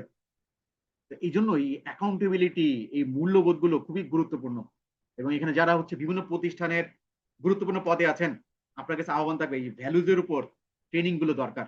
এবং আপনারা যেন আনন্দিত হবেন, এই ভ্যালুজের উপর আমি ট্রেনিং করাই, বিভিন্ন ভ্যালুজের উপর সেই মানে আমি ট্রেনিং মডিউল আমার ডেভেলপ করা আছে। এই যে অ্যাকাউন্টেবিলিটি নিয়েই যেমন হচ্ছে 2 ঘন্টার এই আলোচনা, মানে পাবেন না, অন্য কোথাও কিন্তু পাবেন না, বা অন্য ট্রেনিং প্রতিষ্ঠানে কিন্তু পাবেন না।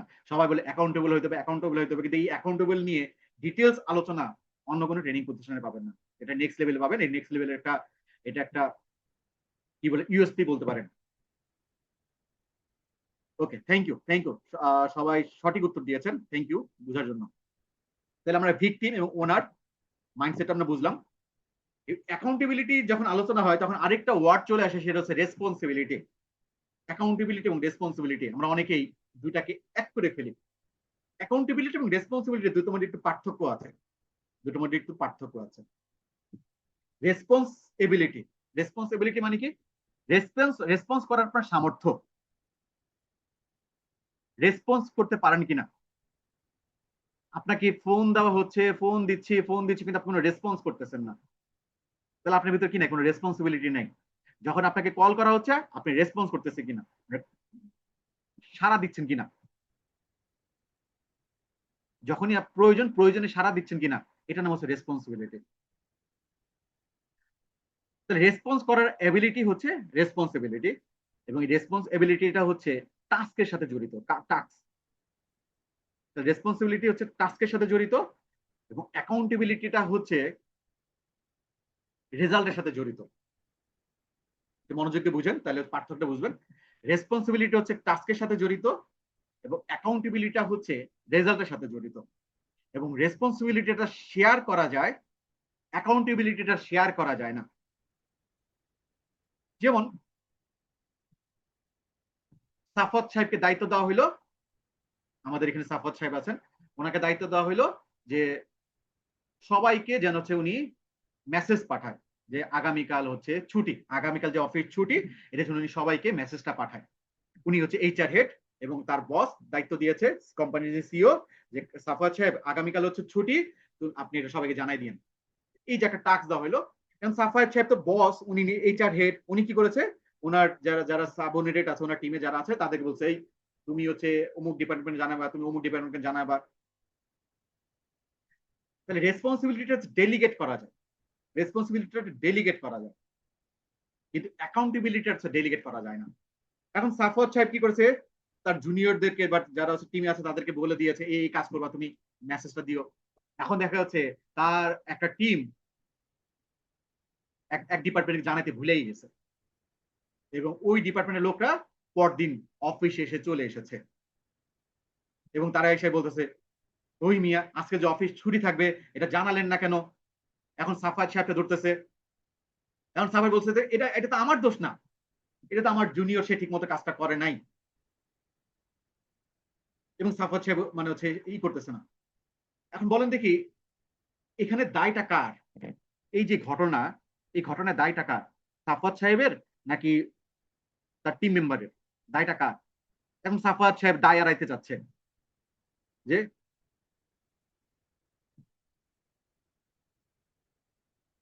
আগামীকাল যে অফিস ছুটি, এটা তো আমি আমার টিম মেম্বারদের, আমার টিম মেম্বার হচ্ছে ভুল করছে, এটা যে আমি আমি দায়ী হবো কেন? আমি তো আমার টিম মেম্বারদের ঠিক মতো বলেছি যে সবাইকে মেসেজ দিও যে কালকে ছুটি। দায়টা কার? সাফাত ভাই কি মনে করতেছেন? আমাদের এখানে সাফাত সাহেব যার যার নাম ধরে বলতেছি, আপনি কি মনে করতেছেন দায়টা কার?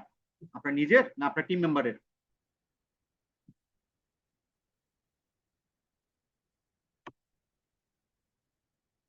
সাফাত ভাই আছেন না চলে গেছেন?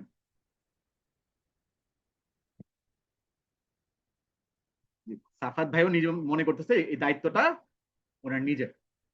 প্রেজেন্ট, ওকে। তাহলে এখানে একটা ইম্পর্টেন্ট কথা বলতেছি, রেসপন্সিবিলিটি ডেলিগেট করা যায়। আপনাকে কোম্পানির দায়িত্ব দিয়েছে, এই দায়িত্ব আপনি আরেকজনকে দিয়ে করাবেন নাকি করবেন এটা হচ্ছে আপনার ব্যাপারে। ওই যে গ্রিসের পরিবহন মন্ত্রী এই কারণেই করেছে, উনি নিজেই তো ট্রেন চালাচ্ছে না, কিন্তু উনি তো ডেলিগেট করেছে যে এই রোডের ট্রেন আপনি চালাবেন এবং উনার ফল্টের দায়ভার কিন্তু আপনাকে নিতে হবে, উনার কাজের দায়ভার আপনাকে নিতে হবে। রেসপন্সিবিলিটি কাজটা ঠিক মতো হচ্ছে কিনা এটা, আর অ্যাকাউন্টেবিলিটি হচ্ছে এই রেজাল্টের দায়িত্ব নেওয়া।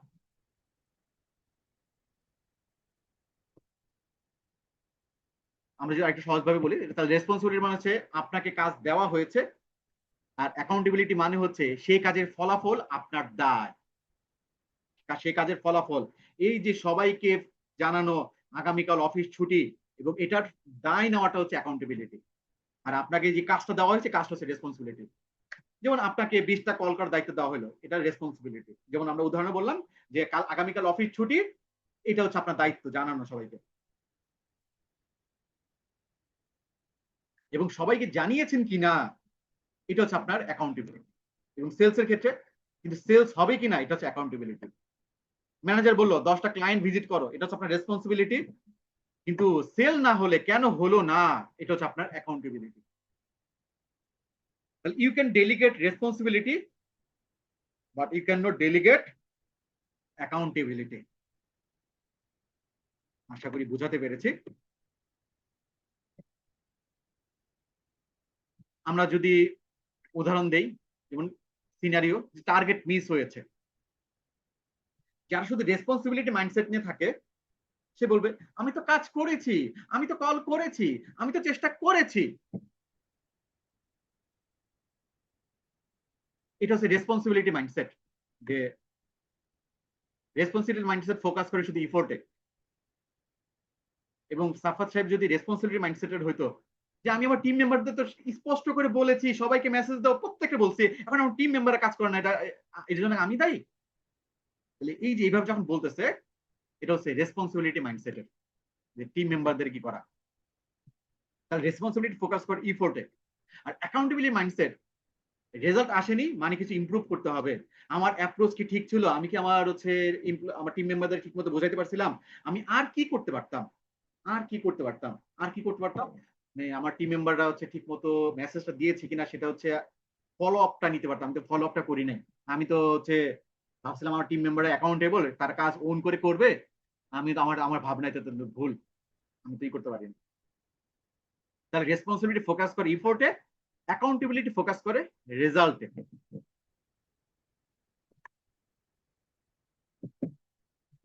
তাহলে এবার আপনাদের জন্য কুইজ। এই পর্যন্ত রেসপন্সিবিলিটি এবং অ্যাকাউন্টেবিলিটি আশা করি বোঝাতে পেরেছি। যদি বুঝে থাকেন তাহলে আপনাদের জন্য হচ্ছে কুইজ।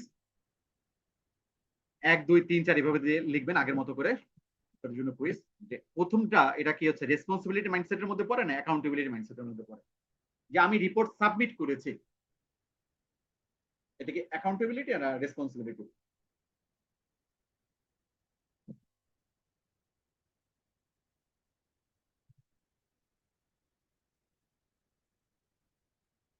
এক নাম্বার দিয়ে লিখবো, মানে এক এভাবে লিখবো।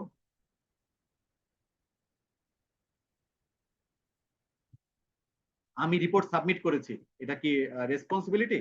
হ্যাঁ, 1 আর, যে এভাবে লিখলেও হবে 1 আর, এভাবে 1 আর। ওকে, ঠিক আছে। এরপর হচ্ছে 2 নম্বর, রিপোর্ট অ্যাকুরেট না হলে দায় আমার। এটা কি, এটা কি মাইন্ডসেট? এটা কি অ্যাকাউন্টেবিলিটি না রেসপন্সিবিলিটি? 2 নম্বরটা, এবার 2 নম্বরটা লিখি। 2 নম্বরটা হচ্ছে অ্যাকাউন্টেবিলিটি, 2A। হ্যাঁ, 2A লিখলেও হবে, অ্যাকাউন্টেবিলিটি 2। ওকে, 2A হচ্ছে অ্যাকাউন্টেবিলিটি। আমি ক্লায়েন্টের সাথে কথা বলেছি, এটা কি রেসপন্সিবিলিটি না অ্যাকাউন্টেবিলিটি? এবার 3 নম্বরটা হচ্ছে রেসপন্সিবিলিটি। 3 নম্বরটা হচ্ছে রেসপন্সিবিলিটি। ওকে, ওকে, 3 নম্বরটা হচ্ছে রেসপন্সিবিলিটি।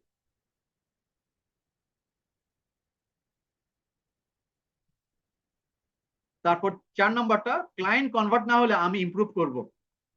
এটা কি অ্যাকাউন্টেবিলিটি না রেসপন্সিবিলিটি?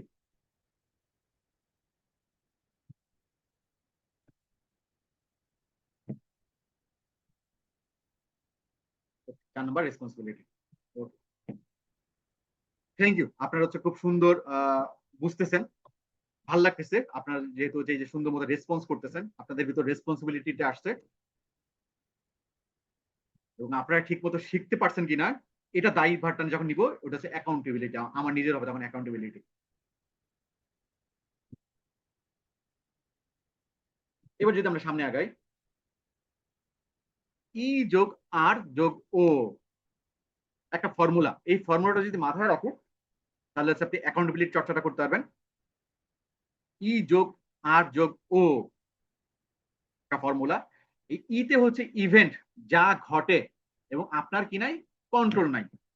ই হচ্ছে ইভেন্ট, যা ঘটে এবং এটার ভিতর কি আপনার কন্ট্রোল নাই। আর আর মানে হচ্ছে রেসপন্স। রেসপন্স হচ্ছে আপনি কিভাবে রিয়াক্ট করেন। এবং আমরা এর আগে বলেছি কোন একটা ঘটনায়, কোন একটা ইভেন্টে আপনি কিভাবে রেসপন্স করবেন, এটা নির্ভর করতেছে আপনার মাইন্ডসেটের উপর। ঘটনাটা কি আপনার না ঘটনাটা অন্য কারো? মানে ঘটনাটাকে আপনি ওন করতেছেন নাকি ভিকটিম? আপনি কি ভিকটিম না হচ্ছে ওন? ঘটনাটাকে আপনার নিজের না অন্য কারো? আপনি কিভাবে রিয়েক্ট করবেন এটা নির্ভর করতেছে ঘটনাটা আপনি কিভাবে ওন করতেছেন। এবং আপনার এই রেসপন্সের উপর নির্ভর করতেছে আপনার আউটকাম। এবং আপনার এই রেসপন্সের উপর নির্ভর করতেছে আপনার আউটকাম। তাহলে ইভেন্ট, এটার উপর আমাদের কোনো কন্ট্রোল নাই। ইভেন্টের উপর আমাদের কোনো কন্ট্রোল নাই। আমাদের হাতে কন্ট্রোল আছে কিসের উপর? রেসপন্সের উপর। এবং এই ইভেন্টের এগেইনস্ট আমি কিভাবে রেসপন্স করতেছি, ওই অনুযায়ী আমাদের কি হচ্ছে আউটকাম হচ্ছে। আপনার পর্দায় একটা ছবি দেখতে পাচ্ছেন, এই ছবি কিন্তু অনেক কথা বলতেছে। ছবিতে কি দেখতে পাচ্ছেন? মানে ব্যাকগ্রাউন্ড একটা ছবি দেখতে পাচ্ছেন, ছবিটা কেউ একজন বলবেন কি দেখতে পাচ্ছেন ছবিতে? না আপনারা ছবিতে কি দেখতে পাচ্ছেন, কি একজন যদি লিখতেন। মানে ছবি কিন্তু এমনি এমনি ব্যবহার করি নাই, ছবি ব্যবহার করার একটা উদ্দেশ্য আছে। ছবিতে কি দেখতে পাচ্ছেন? ব্যাকগ্রাউন্ডে, লেখার ব্যাকগ্রাউন্ডে যে একটা ছবি, ছবিতে কি দেখতে পাচ্ছেন?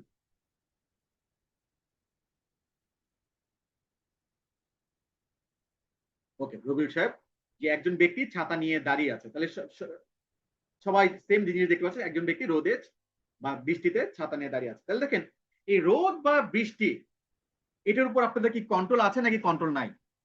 এই রোদ অথবা বৃষ্টি, এটার উপর কি আপনাদের কন্ট্রোল আছে? নেই, এটার উপর কন্ট্রোল নাই। তাহলে এই যে এটা হচ্ছে এই যে রোদ বা বৃষ্টি, এটা হচ্ছে ইভেন্ট যেটার উপর কন্ট্রোল নাই। কিন্তু কন্ট্রোল আছে কিসের উপর? আপনি কিভাবে রেসপন্স করবেন? এই রোদের এগেনস্ট আপনি কিভাবে রেসপন্স করবেন? এই বৃষ্টির এগেনস্ট আপনি কিভাবে রেসপন্স করবেন? বৃষ্টি হচ্ছে, এটার উপর কিন্তু রেসপন্স নাই, তাহলে ওটাকে ব্লেম দেওয়ার কোনো দরকার আছে আপনার? কিন্তু আমরা ওটাকে ব্লেম দিচ্ছি, বৃষ্টি হচ্ছে ইভেন্টের ব্লেম দিচ্ছে, বৃষ্টির উপর আমাদের কোনো কন্ট্রোল নেই। যে কন্ট্রোল আছে ছাতার উপর, রবিউল সাহেব সঠিক উত্তর দিয়েছেন, বৃষ্টি হচ্ছে আমি ছাতা নিতে পারি, রোদ প্রচুর আমি ছাতা নিতে পারি। এই যে আমি কিভাবে রেসপন্স করব ইভেন্টের, এটা হচ্ছে এটার উপর আমাদের কন্ট্রোল আছে। কিন্তু আমরা একটু আগে দেখেছি, যখন আপনি ভিকটিম মাইন্ডসেটের হবেন, তখন যারা ভিকটিম মাইন্ডসেট তারা ইভেন্টকে ব্লেম করে। এই দেরি হয়েছে কেন রবিউল সাহেব? স্যার বৃষ্টি বাইরে। এই পড়ালেখা করো নাই কেন? স্যার প্রচুর গরম। এই যে পড়ালেখা করো না কেন? এই যে প্রচুর গরম। এই যে গরমের উপর তো আপনার কন্ট্রোল নাই, ইভেন্ট।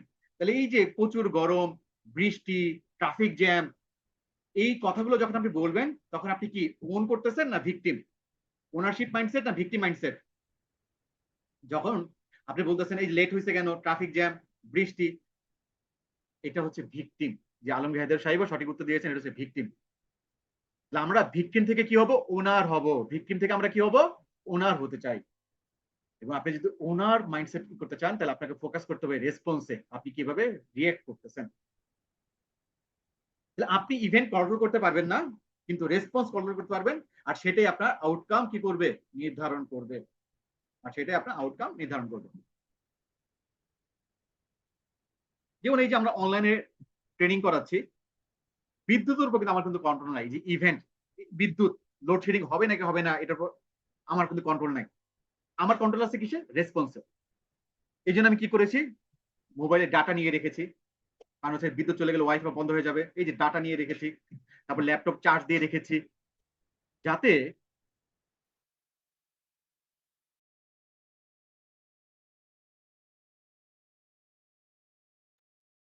যাতে আমাকে অজুহাত দিতে না হয় যে লোডশেডিং এর কারণে ক্লাস হলো বা ওয়াইফাই হওয়ার কারণে হলো। এই কথাগুলো যখন বলবো, তখন আমি ভিকটিম হয়ে গেলাম, ভিকটিম মাইন্ডসেট হয়ে গেলাম। ইভেন্টের উপর তো আমার কন্ট্রোল নাই যে ওয়াইফাই থাকবে নাকি থাকবে না, লোডশেডিং হবে নাকি হবে না, ইভেন্টের উপর তো কন্ট্রোল নাই। কন্ট্রোল আছে আমার রেসপন্সে। তাহলে আমি কি কি করতে পারি? আমি মোবাইল ডাটা নিয়ে রাখতে পারি, আমি ল্যাপটপে চার্জ দিয়ে রাখতে পারি। এই যে রেসপন্স, এটার উপর আমার কন্ট্রোল আছে। ঠিক একইভাবে কাস্টমার আপনার প্রোডাক্ট নিবে নাকি নিবে কিনা, এটার উপর তো আপনার কন্ট্রোল নাই। কাস্টমার নিবে নাকি নিবে নাকি না, এটার উপর তো কন্ট্রোল নাই। কিন্তু কন্ট্রোল আছে কিসের উপর? কন্ট্রোল আছে আপনি কিভাবে কাস্টমারকে বুঝাইতে পারতেছেন, ওটার উপর আপনার কন্ট্রোল আছে। তাহলে আপনি আরো দক্ষ হন, বই পড়েন, নিজেকে স্কিল করেন। এবং এটা নিয়ে হচ্ছে আমরা হচ্ছে গত পরশুদিন একটা ভিডিও বানিয়েছিলাম। অনেক যারা আমার ফ্রেন্ড লিস্টে আছেন, যে এক সেলসম্যান এসে বলতেছে, তার বাবার কাছে এসে বলতেছে যে আজকেও সেল হইলো না। তখন তার বাবা কি বলছে, যে ছোটবেলায় তুমি যখন হচ্ছে পড়ালেখা পারতে না, তখন কি করতাম? তখন বলছে আমি আরো শিখতাম, আরো পড়তাম। তাহলে তোমাকে তাহলে এটাই করতে হবে। তার বাবা কিন্তু উত্তর দিয়ে দিয়েছে, এর মানে কি, তোমার যখন সেল হবে না, তাহলে তোমাকে আরো ট্রেনিং নিতে হবে, আরো পড়তে হবে। সেল হবে নাকি হবে না, কাস্টমার নিবে নাকি নিবে না, এটার উপর তো আমাদের কন্ট্রোল নাই। কিন্তু আপনার উপর কন্ট্রোল আছে কিসে? আপনি নিজেকে স্কিল করবেন কিনা, আপনি কিভাবে রেসপন্স করছেন এটার উপর। অর্থাৎ এই যে ট্রেনিং করা, বই পড়া, এটা হচ্ছে খুবই গুরুত্বপূর্ণ।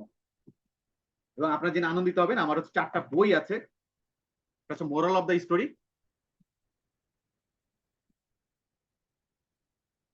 এই মোরাল অফ দ্য স্টোরি বইটা হচ্ছে এই ভ্যালুজ নিয়ে, আজকে আমরা যে ভ্যালুজ নিয়ে কথা বলতেছি। এই মোরাল অফ দ্য স্টোরিতে 71টা গল্প আছে।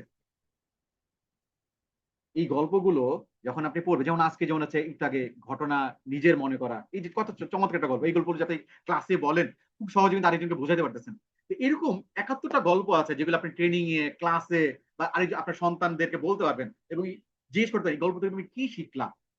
আমরা কিন্তু ছোটবেলায়, এখন তো হচ্ছে নিউক্লিয়ার পরিবার হয়ে গেছে, মানে আমরা তো ছোটবেলায় দাদি নানির মুখে গল্প শুনে বড় হয়েছি। দাদি নানির মুখে অনেক সুন্দর সুন্দর গল্প শুনতাম, ওই গল্পগুলোতে অনেক শিক্ষণীয় বিষয় ছিল। আর এখন তো হচ্ছে আমরা ছেলে মেয়েকে গল্প বলতে পারি না, দেখা যাচ্ছে মোবাইল ধরাই দিই। তাহলে যারা প্যারেন্টস হয়েছেন, তারা আমার এই বইটা সংগ্রহ করেন, মোরাল অফ দি স্টোরি। এই বইটা খুবই গুরুত্বপূর্ণ, এখানে হচ্ছে ভ্যালুজ আছে। ভ্যালুজ নিয়ে অনেক সুন্দর সুন্দর গল্প আছে। বইটা সংগ্রহ করতে চাইলে আমাদের হোয়াটসঅ্যাপে একটু নক করবেন। বইটার এই শুধু এই বইটা যদি নিতে চান, এটা কুরিয়ার 400, মূল্য হচ্ছে 400 টাকা। বই হাতে পেয়ে দেন হচ্ছে পেমেন্ট করবেন। তাহলে এই মোরাল অফ দ্য স্টোরি বইটা নিতে পারেন যারা হচ্ছে ভ্যালুজ আরো ডিটেলসে শিখতে চান, এই ভ্যালুজ রিলেটেড গল্পগুলো পেতে চান।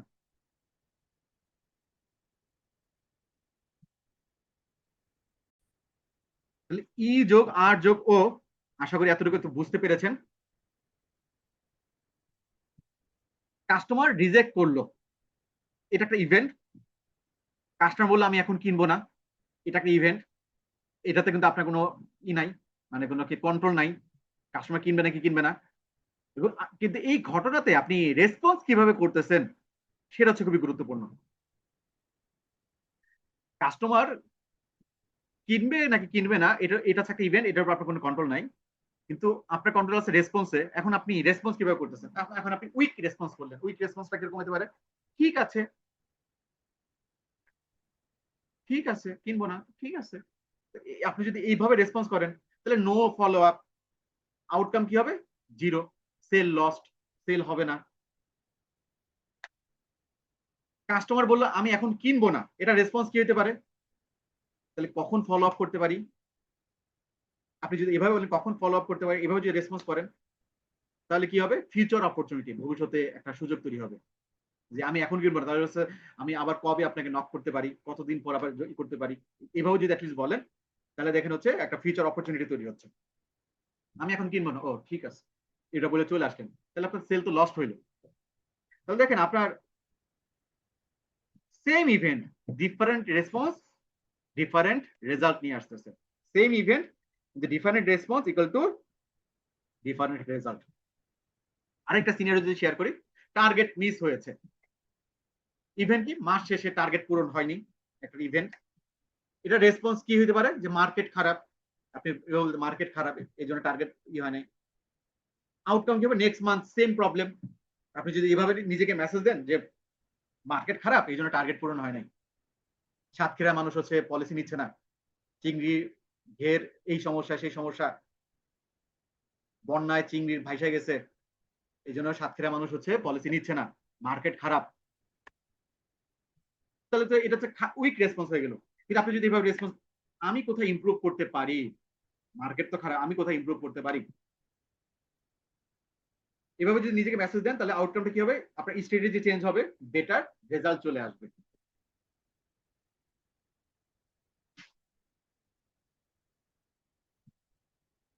তাহলে এবার যদি বুঝে থাকেন যে ইভেন্ট, সেম ইভেন্ট, রেসপন্স ভিন্ন হওয়ার কারণে রেজাল্ট কি হয়? ভিন্ন হচ্ছে।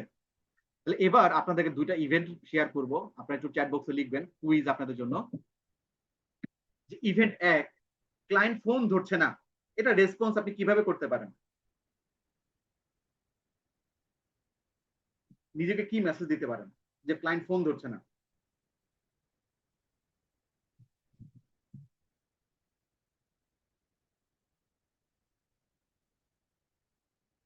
চ্যাট বক্সে লিখে।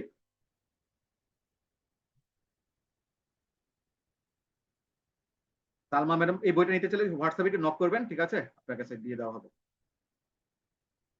হোয়াটসঅ্যাপে হচ্ছে ঠিকানা দিবেন আমাকে, যে পরে ফলো আপ করবো, পরে ফোন দিব, এই যে বাসা গিয়ে খোঁজ খবর নেওয়া সুস্থ আছে কিনা, এই যে আবার চেষ্টা করব।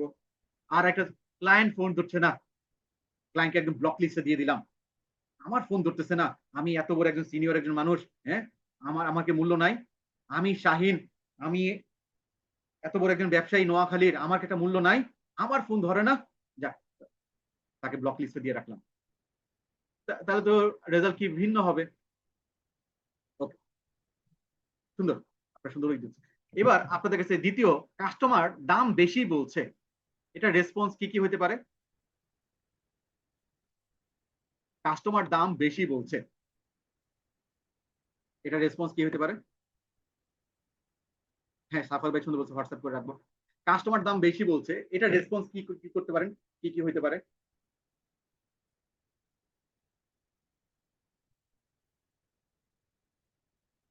আমরা একটু ভাবি, ভেবে লিখি।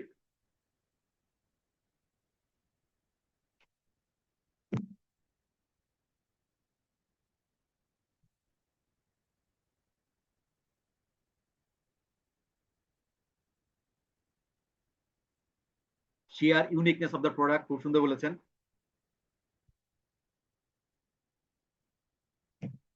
জিনিস যেটা ভালো, দাম তার একটু বেশি, নিজে বলছেন জিনিসটা কেন ভালো, মানে ভ্যালুসটা তৈরি করতে হবে শাহিন সাহেব। হ্যাঁ, জিনিসটা যে ভালো, তাহলে এই ভালোটা কাস্টমার এগ্রি করতেছে না, মানে কাস্টমার এই জন্য দাম বেশি বলতেছে। মানে কাস্টমার কেন এটাকে দাম বেশি বলতেছে, কারণ আপনি তাকে সে ভ্যালুটা ক্রিয়েট করতে পারেন নাই, মানে এটা যে ওই রকম ভ্যালু, ওই রকমই দামি, আপনাকে ভ্যালুটা আরো ই করতে হবে, বুঝাইতে হবে। আমাকে দিয়ে যখন অনেকে ট্রেনিং করাতে চায়, যখন আমি বলি এত টাকা লাগবে, এত টাকা, এত টাকা হয় না, তাহলে ওইখানে হচ্ছে আমার ব্যর্থতা কি, আমি যে একজন বাংলাদেশের সেরা একজন ট্রেনার, নাম্বার ওয়ান ট্রেনার, আমি যে একজন স্কিল ট্রেনার, এই ভ্যালুটা ওনারা বুঝে নেয়, ওনারা আমাকে সস্তা ট্রেনার মনে করতেছে। আবার যারা আমাকে ভ্যালুস মনে, মানে না আমাকে ভ্যালুয়েবল মনে করে না, উনি একজন নলেজেবল পার্সন, ওনার পারিশ্রমিক তো এরকমই হওয়া উচিত, তারা কিন্তু ওই ওই ওই পারিশ্রমিক দিয়ে আমাকে নিচ্ছে।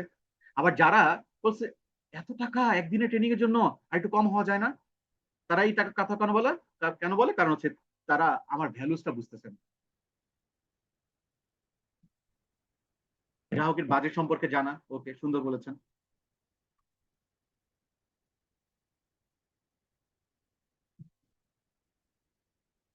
তাহলে এখান থেকে আমাদের লার্নিং কি, যে আপনার লাইফের রেজাল্ট চেঞ্জ করতে হলে ইভেন্ট না, রেসপন্স চেঞ্জ করতে হবে।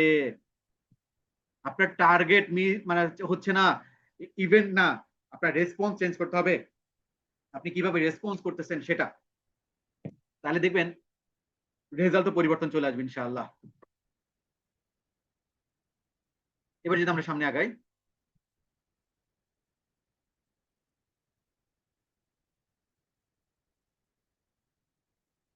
একটা গল্প যদি বলি, মনোযোগ দিয়ে গল্পটা শুনবেন।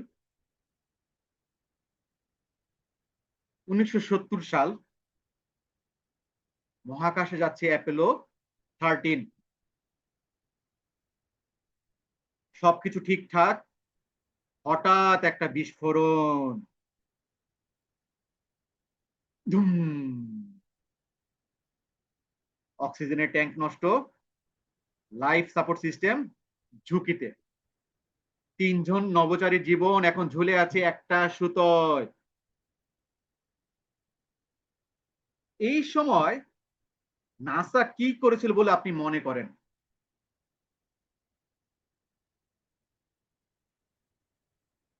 কে দোষ করেছে এটা খুঁজেছে? কি মনে হয় কি করেছে নাসা? 1970 সাল, মহাকাশে অ্যাপোলো 13 যাচ্ছে,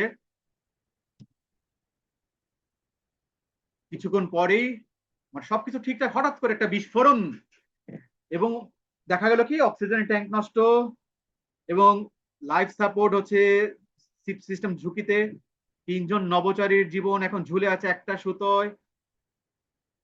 ঠিক ওই মুহূর্তে নাসা কি করেছিল আপনি বলে মনে করেন?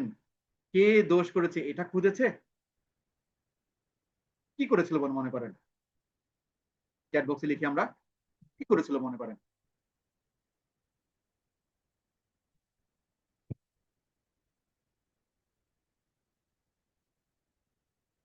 না, কেউ কাউকে দোষ দেয় নাই। এই যে নাসার এই ঘটনায় কেউ কাউকে কি করে নাই, দোষ দেয় নাই। কেউ বলেনি এটা তোমার ভুল, কেউ বলেনি এটা তোমার ভুল, কেউ কাউকে দোষ দেয় নাই। বরং সবাই একটা কথায় ফোকাস করেছে, সবাই পুরো টিম মিলে একটা কথায় ফোকাস করেছে। কি কথা? যে how do we bring them back alive. সবাই একটা কথায় ফোকাস করেছে, সেই দুর্ঘটনার সময় সবাই একটা জিনিসে ফোকাস করেছে, কে দোষী কে দায়ী এটা খুঁজে নাই, সবাই মিলে একটা কথায় ফোকাস করেছে যে how do we bring them back alive, কিভাবে তাদেরকে জীবিত উদ্ধার করা যায়। সেই কারণেই ইতিহাসে এই মিশনকে বলা হয় সাকসেসফুল ফেইলিউর। যদিও অ্যাপোলো 13 মহাকাশে যেতে পারে নাই, ব্যর্থ হয়েছে মিশনটা 70 সালের, কিন্তু তারপর এটাকে সাকসেসফুল ফেলিউর কেন বলা হচ্ছে? কারণ ওই নভোচারীদেরকে হচ্ছে কি ফেরত আনতে পেরেছে। তাহলে এই গল্পতে আমাদের লার্নিংটা কি? গল্প থেকে লার্নিং হচ্ছে অ্যাকাউন্টেবিলিটি কালচার না থাকলে ব্লেম সিচুয়েশনটা চলে আসে, ব্লেম গেম খেলাটা শুরু হয়ে যায়, এবং আমরা অফিসে আমরা দেখি কে দোষী কে দায়ী, এই ব্লেম গেমটা শুরু হয়ে যায়।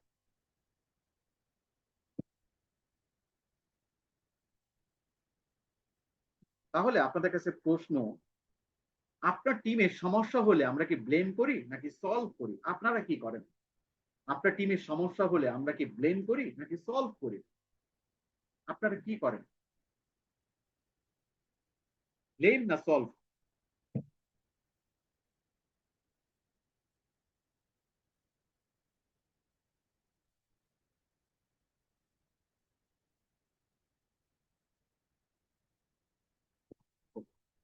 তাহলে আমাদের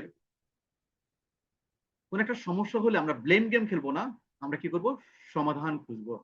এবং নাসা সেই কাজটাই করেছে। যখন হচ্ছে একটা মিশনে কিন্তু কোটি কোটি মানে ডলার কিন্তু খরচ হয়। একটা মিশন যখন হচ্ছে একটা স্যাটেলাইট যখন লঞ্চ করে, তখন কোটি কোটি ডলার খরচ হয়, অনেক অনেক তেল খরচ হয়, অনেক পানি খরচ হয় ঠান্ডা করার জন্য।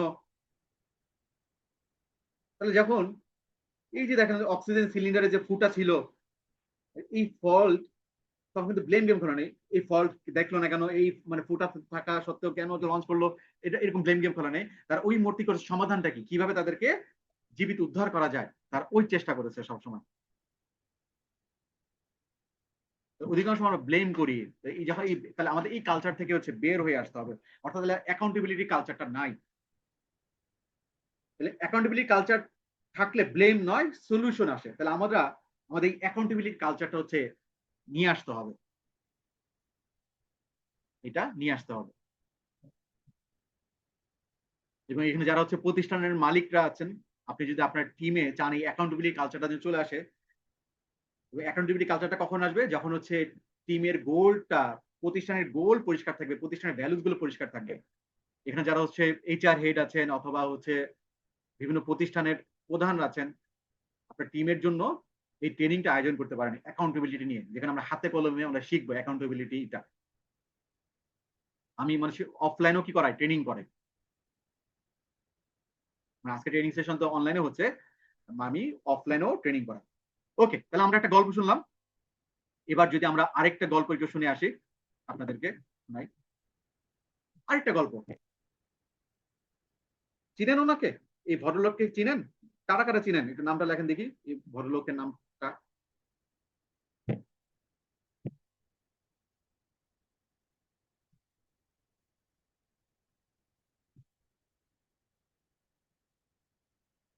জি, রতন টাটা। রতন টাটা, যাক আমরা সবাই চিনি ওনাকে। রতন টাটার একটা স্বপ্ন ছিল, অনেক বড় একটা স্বপ্ন। স্বপ্নটা কি? সবার জন্য হচ্ছে অ্যাফোর্ডেবল কার নিয়ে আসবে। সবার জন্য মানে ভারতের সকল, শুধু ভারত না, সবার জন্যই অ্যাফোর্ডেবল কার। এবং এই স্বপ্ন থেকেই তিনি লঞ্চ করলেন ন্যানো কার। এবং পাশে দেখতে পাচ্ছেন টাটা ন্যানো। 1 লাখ টাকার দাম মাত্র। 1 লাখ টাকায় 4 চাকা গাড়ির মালিক। আমাদের অনেকে স্বপ্ন থাকে 4 চাকা গাড়ির মালিক হব। এবং রতন টাটা সেই স্বপ্ন পূরণ করে ফেলেছিলেন, যে টাটা ন্যানো কার নিয়ে এসেছেন। কিন্তু লঞ্চ করার পর, টাটা ন্যানো কার যখন লঞ্চ করলো, তখন দেখা গেল হচ্ছে মার্কেট এটা রিজেক্ট করলো। সেলস কম, সেলস মানে ফল করতেছিল। এবং এই গাড়ি নিয়ে অনেক ক্রিটিসিজম শুরু হইলো। এখন আপনাদের কাছে প্রশ্ন, এরকম একটা সময়ে একজন সিইও কি করতে পারে? মানে একজন সিইও কি করে, মানে এরকম একটা সিচুয়েশনে দেখা যায় নতুন একটা গাড়ি লঞ্চ করেছেন, মানে মার্কেটে সেল কমে গেছে, মার্কেটে কেউ এটা নিচ্ছে না, এটা নিয়ে অনেক সমালোচনা হচ্ছে। এরকম একটা সিচুয়েশনে ওই প্রতিষ্ঠানের সিইও কি করে সচরাচর? যেমন টিমকে দোষ দেওয়া, মার্কেটকে দোষ দেওয়া, ঠিক কিনা? মানে এটাই তো করে, টিমকে দোষ দেওয়া, মার্কেটে দোষ দেওয়া। কিন্তু কিন্তু রতন টাটা কি করেছে জানেন? রতন টাটা তিনি বলেছেন, ইট ওয়াজ মাই ডিসিশন, যে টাটা ন্যানো কার নিয়ে আসবো, এটা তো আমার সিদ্ধান্ত। এটার জন্য তো হচ্ছে মানে আপনারা তো দায়ী না, যে সেলম্যানরা তো আর দায়ী না, এটা তো না, এটা হচ্ছে আমার সিদ্ধান্ত। এবং তিনি ব্যর্থতার দায় নিজে নিলেন, ব্যর্থতার দায় নিজে নিলেন, টিমকে দোষারোপ করলেন না। তাহলে এখান থেকে আমার লার্নিং কি? এখান থেকে আমাদের লার্নিং হচ্ছে, যিনি হচ্ছে ট্রু লিডার, ট্রু লিডার হচ্ছে টেক রেসপন্সিবিলিটি, ট্রু লিডার হচ্ছে রেসপন্সিবিলিটি নেয়, নট এক্সকিউজ। তারা এক্সকিউজ না, তারা কি নেয়? রেসপন্সিবিলিটি নেয়। এবার আপনাদের কাছে প্রশ্ন, আপনাদের কাছে প্রশ্ন, আপনি শেষ কবে নিজের ভুলের দায় নিজে নিয়েছেন? আপনাদের কাছে প্রশ্ন, আপনি শেষ কবে নিজের ভুলের দায় নিজে নিয়েছেন?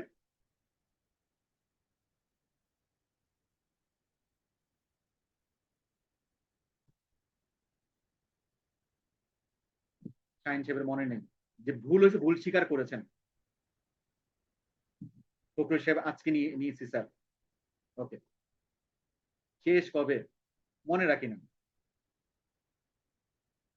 মাননীয় আজকে নিয়েছি, মাননীয় ডিভিশন ইনচার্জ স্যারের কাছে আজকে আমি নিয়েছি। ওকে,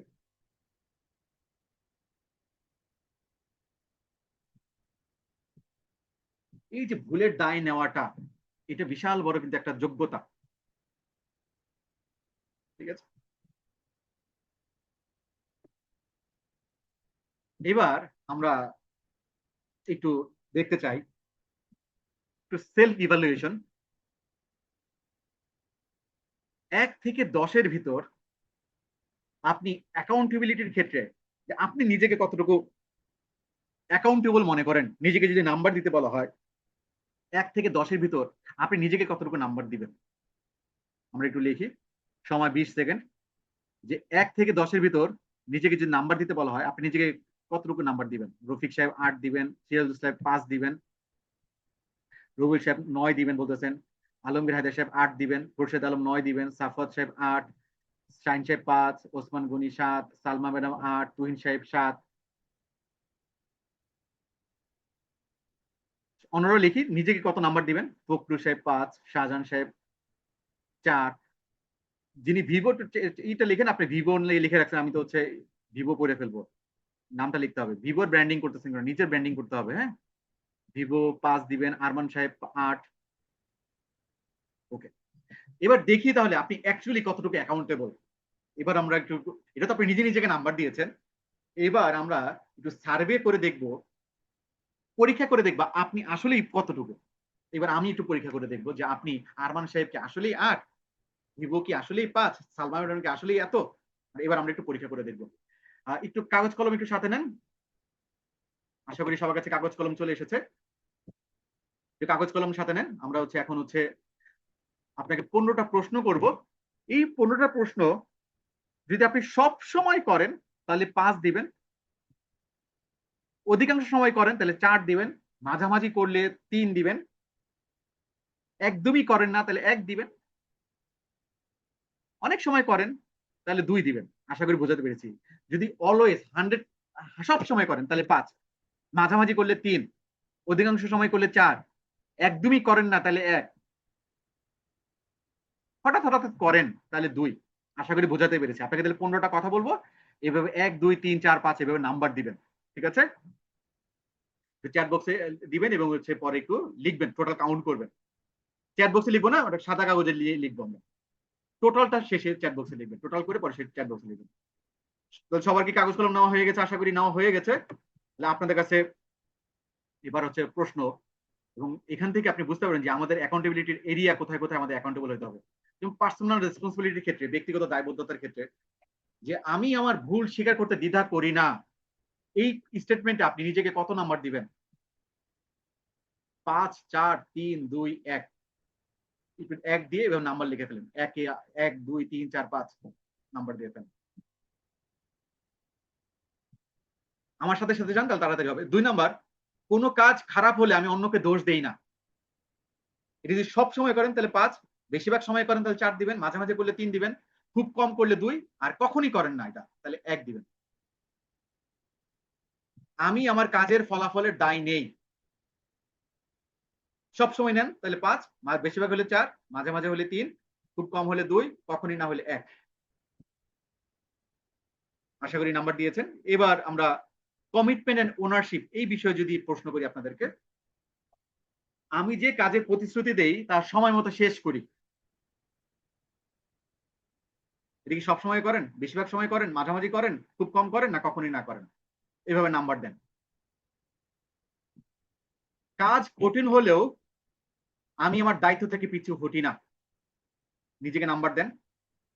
1, 2, 3, 4, 5 এর ভিতরে নাম্বার দেন। কাজ কঠিন হলেও আমি দায়িত্ব থেকে পিছু হটি না, নাকি কঠিন হলে চলে চলে আসেন, যা পারবো না এরকম? আমাকে যে কাজ দেওয়া হয় সেটাকে নিজের কাজ হিসাবে দেখি। সব সময় দেখেন, বেশিরভাগ সময় দেখেন, মাঝামাঝি দেখেন, খুব কম দেখেন, না কখনই দেখেন না? নাম্বার কি দেওয়া হয়ে গেছে? এই পর্যন্ত আমরা এখানে লিখবো না, মানে হচ্ছে ইসে সাদা কাগজে লিখবো একটা, হ্যাঁ সাদা কাগজে লিখবো, এখানে এখানে লিখবো না। হ্যাঁ, দেওয়া হয়ে গেছে। এবার হচ্ছে পরবর্তী স্লাইডে যদি যাই, 7 নম্বর প্রশ্ন, টাইম এন্ড ডিসিপ্লিন নিয়ে প্রশ্ন। আমি নির্ধারিত সময় মেনে কাজ করি, এটা কি সবসময় করেন, বেশিরভাগ সময় করেন, মাঝামাঝি করেন, খুব কম করেন, না কখনই না? ওই অনুযায়ী নাম্বার দেন। আমার কাজ ফেলে রাখার প্রবণতা কম, প্রোক্রাস্টিনেশন, যেটা কাছে কালকের জন্য ফেলে রাখা, না দিনের কাজ দিনে না করা, এটাকে প্রোক্রাস্টিনেশন বলে। যে আমি আমার কাজ ফেলে রাখার প্রবণতা কম, এই সব সময়, বেশিরভাগ, মাঝে মাঝে, খুব কম, না কখনোই না? আমি আমার কাজের অগ্রগতি নিয়মিত ট্র্যাক করি, নিজে নিজে নাম্বার দেন। এরপর হচ্ছে কমিউনিকেশন ট্রান্সপারেন্সি নিয়ে প্রশ্ন। কোন সমস্যায় পড়লে আমি আগেই জানিয়ে দেই, সব সময়, বেশিরভাগ, মাঝে মাঝে, খুব কম, না কখনোই না? আমি ভুল হলে সেটি লুকানোর চেষ্টা করি না, দেখি কখনোই না, খুব কম, মাঝে মাঝে, বেশিরভাগ, নাকি সব সময়? আমি আমার টিম বা বসকে সঠিক আপডেট দেই, নিজে নিজেকে নাম্বার দেন।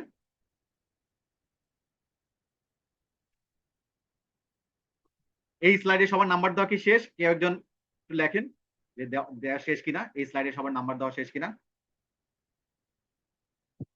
তাহলে আমরা পরের স্লাইডে যাব। ইয়েস, হ্যাঁ, তুহিন সাহেব ই করেছে, হ্যাঁ শেষ।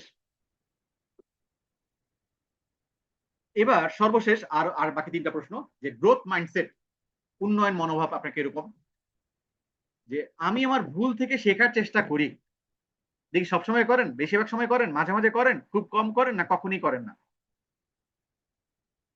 তারপর 14 নম্বর প্রশ্ন, আমি ফিডব্যাক গ্রহণ করতে আগ্রহী, এটা কি সবসময়, বেশিরভাগ, মাঝে মাঝে, খুব কম, নাকি কখনোই না? নিজে নিজেকে নাম্বার দেন। 15 নম্বর, আমি নিজেকে প্রতিনিয়ত উন্নত করার চেষ্টা করি, সবসময়, বেশিরভাগ, মাঝে মাঝে, খুব কম, না কখনোই না? নিজে নিজেকে নাম্বার দেন।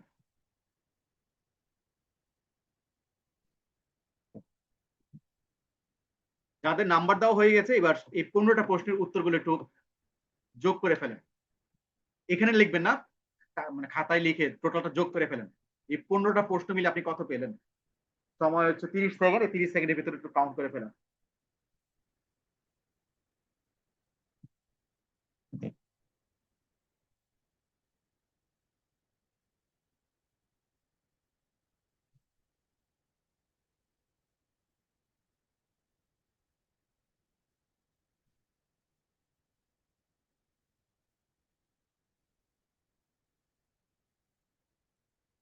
শাহিন সাহেব 59 পেয়েছেন, তুহিন সাহেব 59 পেয়েছেন, সালমা ম্যাডাম 52 পেয়েছেন, রফিকুল সাহেব 69 পেয়েছেন, রবিউল সাহেব 63 পেয়েছেন। সবাই লিখি আমরা কে কত পেয়েছি।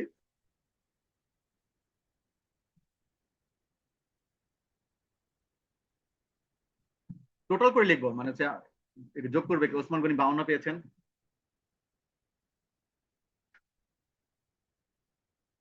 খোরশেদ আলম 69 পেয়েছেন, আলামিন হোসেন 35 পেয়েছেন।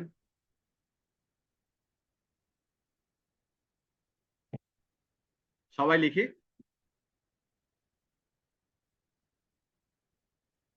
সিরাজুল ইসলাম 41 পেয়েছেন, সাফওয়াত 65, আরমান সাহেব 64,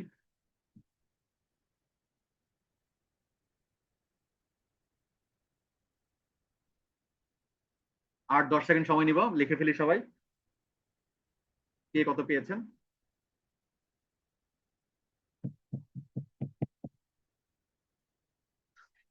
আলমগীর হায়দার 48 পেয়েছেন, ফখরুল সাহেব 59 পেয়েছেন। আমরা লিখি মৌসুমী ম্যাডাম কত পেয়েছেন, লেখেন নাই মৌসুমী ম্যাডাম। তাসলিমা ম্যাডাম 52 পেয়েছেন।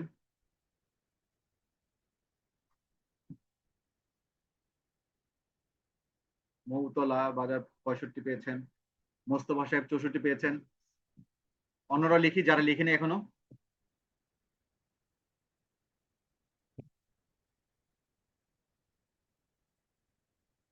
রুবেল সাহেব মনে লেখেন নাই, লেখেন।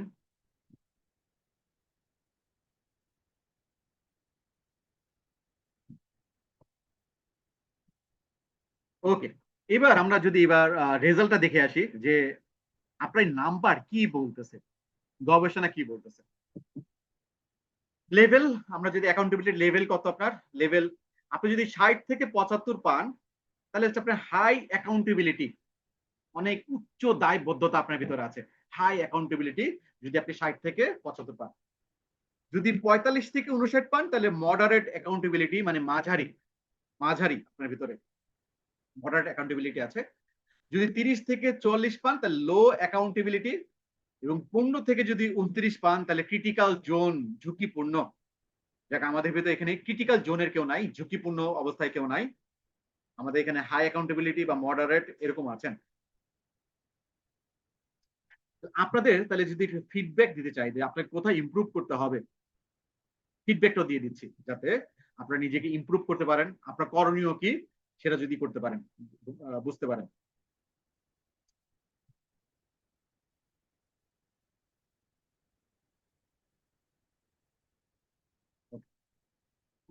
যারা হাই অ্যাকাউন্টেবিলিটি, এর অর্থ হচ্ছে আপনি একজন দায়িত্বশীল ব্যক্তি, নেতৃত্বের জন্য প্রস্তুত, আপনি নেতৃত্ব দেওয়ার জন্য প্রস্তুত। যারা যাদের ভিতরে হাই অ্যাকাউন্টেবিলিটি আছে, তাহলে আপনার ফোকাস করা উচিত অন্যদের গাইড করা, মেন্টরশিপ, আপনি মেন্টর হওয়া উচিত। আপনার ভিতরে যে হাই অ্যাকাউন্টেবিলিটি আছে, আপনি লিডার হবেন, অন্যদেরকে শিখাবেন, আপনি কি মেন্টর হবেন। আর যারা হচ্ছে মডারেট অ্যাকাউন্টেবিলিটি, আপনার মধ্যে ভালো ভিত্তি আছে, তবে ধারাবাহিকতা দরকার, মানে ধরে রাখতে হবে, ধারাবাহিকতা দরকার। ফোকাস কোথায় দিতে হবে, প্রতিশ্রুতি রক্ষা দিতে হবে, এবং সময় ব্যবস্থাপনা এগুলোতে হচ্ছে দিতে হবে। প্রতিশ্রুতি রক্ষা করতে হবে ঠিক মতো, এবং সময় ব্যবস্থাপনার দিকে নজর দিতে হবে মডারেট অ্যাকাউন্টেবিলিটি যারা। আর যারা লো অ্যাকাউন্টেবিলিটি, আপনি হচ্ছে প্রায় দায় এড়িয়ে যান। আপনার কোথায় ফোকাস দিতে হবে, দোষ না দিয়ে দায়িত্ব নেওয়া শুরু করুন, দোষ না দিয়ে দায়িত্ব নেওয়া শুরু করুন। আর যারা ক্রিটিক্যাল জোন, এখানে ক্রিটিক্যাল জোনের কেউ নাই, বা আপনার পরিচিত কেউ যদি থাকে ক্রিটিক্যাল জোনে, তাদের কোথায় করতে হবে ফোকাস, যে আপনার আচরণ আপনার কেরিয়ার ক্ষতিগ্রস্ত করতে পারে। এই জন্য কোথায় ফোকাস করতে হবে, ছোট ছোট দায়িত্ব নেওয়া দিয়ে শুরু করুন, ছোট ছোট দায়িত্ব নেওয়া দিয়ে কি করতে হবে, শুরু করতে হবে। আমরা অ্যাকাউন্টেবিলিটি লেভেল দেখলাম যে আপনি কোন লেভেলে আছেন। এবার আমরা যদি দেখি যে অ্যাকাউন্টেবিলিটি যে আপনি চর্চা করেন, লাভটা কি হবে আপনার, লাভটা কি।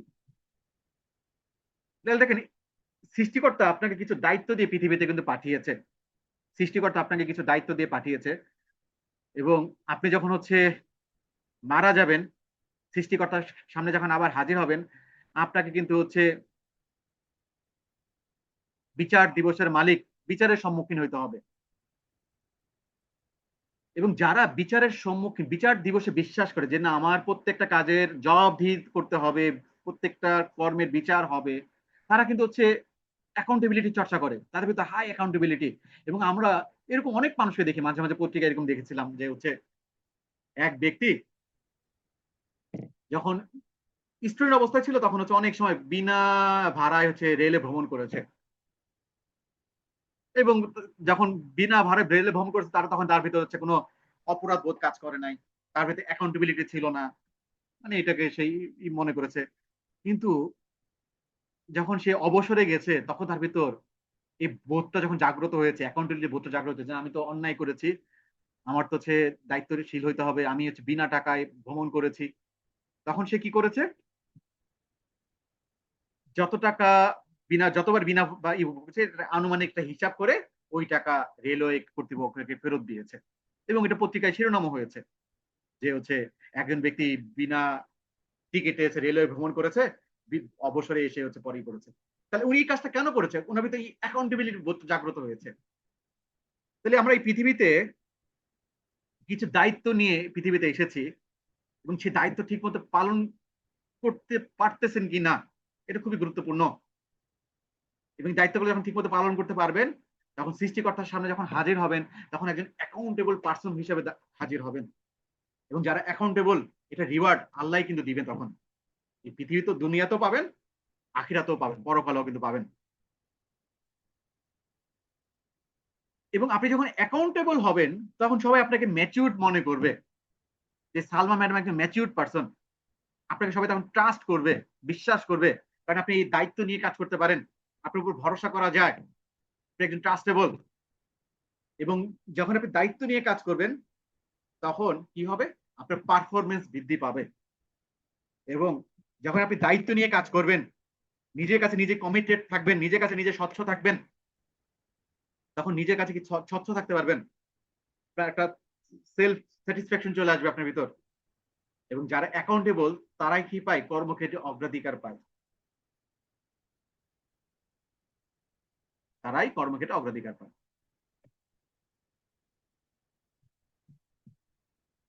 এখন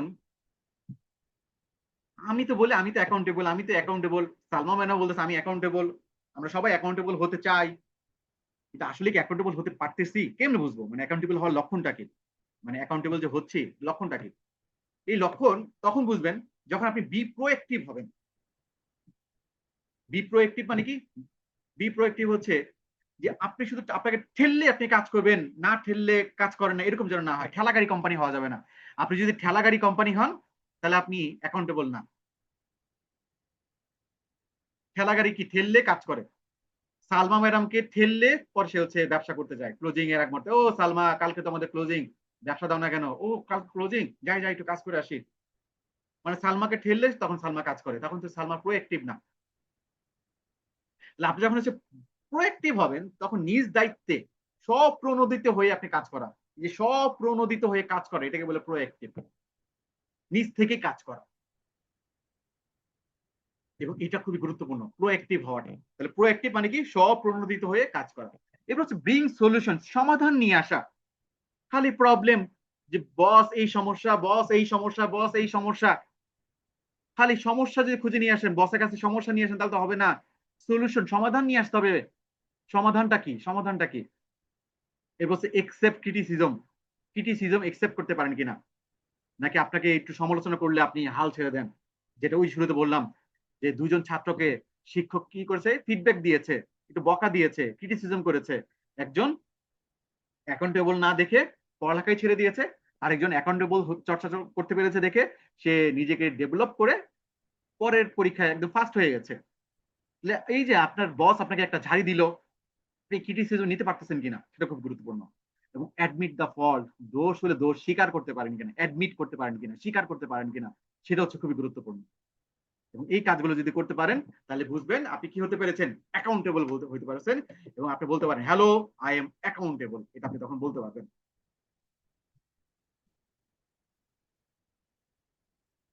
অ্যাকাউন্টেবিলিটি টুলস, কিছু টুলস যদি শেয়ার করি, অ্যাকাউন্টেবিলিটি টুলস যেমন daily KPI tracking, KPI tracking করতে পারেন।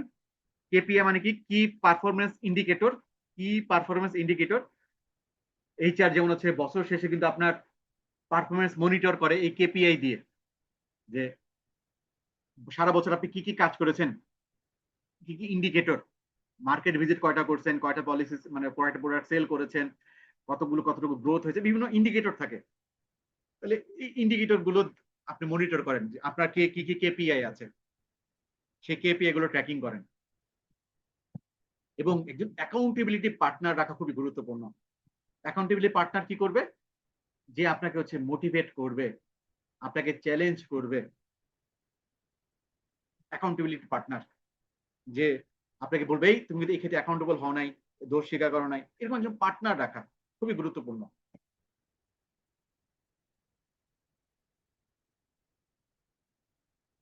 এরপর হচ্ছে উইকলি রিভিউ, মানে এই যে অ্যাকাউন্টেবিলিটি পার্টনার আমাদের ধর্ম বলে আছে, এক মুমিন আরেক মুমিনের কি স্বরূপ, কারো কি জানা আছে? এক মুমিন আরেক মুমিনের কি স্বরূপ? আমাদের ধর্মে বলা আছে এক মুমিন আরেক মুমিনের মিরর, আয়না। এই যে যাক আপনারা অনেকেই জানেন তাহলে। তাহলে এক মুমিন আরেক মুমিনের হচ্ছে আয়না স্বরূপ। এই যে এখান থেকে কিন্তু বোঝা যাচ্ছে আমাদের ধর্মেও অ্যাকাউন্টেবিলিটি পার্টনার রাখার কথা বলা হয়েছে, যে একজন পার্টনার যে আপনার আয়না হয়ে থাকবে, আপনাকে মোটিভেট করবে, আপনাকে গাইড করবে। তাহলে এরকম একজন পার্টনার থাকাটা খুব গুরুত্বপূর্ণ। যে আমি আবুল কালাম আজাদ, আমি যদি কখনো বেঠিক লাইনে চলে যাই, তুমি আমাকে একটু গাইড করো। এবং অধিকাংশ সময় দেখা যাচ্ছে অনেকে ওয়াইফকে হচ্ছে অ্যাকাউন্টেবিলিটি পার্টনার রাখে, এবং হাজবেন্ড যদি ঘুষ খায়, ওয়াইফ বলে এই ঘুষের টাকা কিন্তু বাসায় আনবা না, বাসার দরজা বন্ধ করে দেয়, করে মানে তাকে হচ্ছে এইভাবে গাইড করে। এরকম একজন পার্টনার থাকাটা খুবই গুরুত্বপূর্ণ, যে আপনাকে গাইড করবে। ঠিক আছে, আপনি এরকম বানান, তাহলে দেখবেন হচ্ছে আপনি অ্যাকাউন্টেবিলিটি চর্চা করতে পারতেছেন। তারপর হচ্ছে উইকলি রিভিউ, প্রত্যেক সপ্তাহে রিভিউ করেন আপনি এই গত এক সপ্তাহে কি করেছেন, কতটুকু ইমপ্রুভ হলো আপনার। এরপর হচ্ছে সেলফ কোশ্চেনিং, খুবই গুরুত্বপূর্ণ, নিজে নিজেকে প্রশ্ন করা।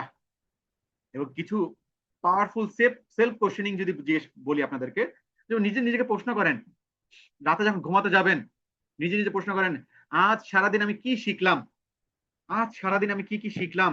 এই যে আজকে হচ্ছে 22শে এপ্রিল, আজকে 22শে এপ্রিল আমি সারাদিনে কি শিখলাম, আজ আমি কি ইমপ্রুভ করলাম, আমার কোন কাজে ইমপ্রুভ হয়েছে, আজ আমি কোথায় দায় এড়িয়েছি, কোথায় আমার ভুল হয়েছে কিন্তু আমি ভুল স্বীকার করি নাই, কোথায় আমি দায় এড়িয়েছি।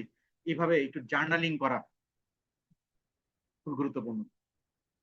তখন দেখবেন আপনি একজন ভালো মানুষ হয়ে যেতে পারতেছেন, অন্যান্য মানুষ হতে পারতেছেন। এবং একটা মানুষের অনেক বড় একটা অর্জন, আপনি যখন হচ্ছে শেষ বিদায় যখন হবে, আপনার জানাজাতে কত মানুষ উপস্থিত হইলো, নাকি ভাড়া করে নিয়ে আসতে হইলো। এবং আপনি যদি সত্যি ভালো মানুষ হন, দেখবেন জানাজায় এমনি মানুষ চলে আসবে শেষ বিদায়ের সময়। আর খারাপ মানুষ যদি হন, দেখবেন আসবে না। এবং ভালো মানুষ হয়ে আমরা যেন পৃথিবী থেকে বিদায় নিতে পারি। এবং ভালো মানুষকে যে হচ্ছে অ্যাকাউন্টেবল, এবং অ্যাকাউন্টেবল হওয়ার জার্নি হয়তো অনেক চ্যালেঞ্জিং হবে, যদি চ্যালেঞ্জটা নিবেন, এটা রিওয়ার্ডও তো সেরকম, মানুষ আপনাকে ভালোবাসবে। এবং এই যে মানুষের ভালোবাসা পাওয়াটা খুবই গুরুত্বপূর্ণ।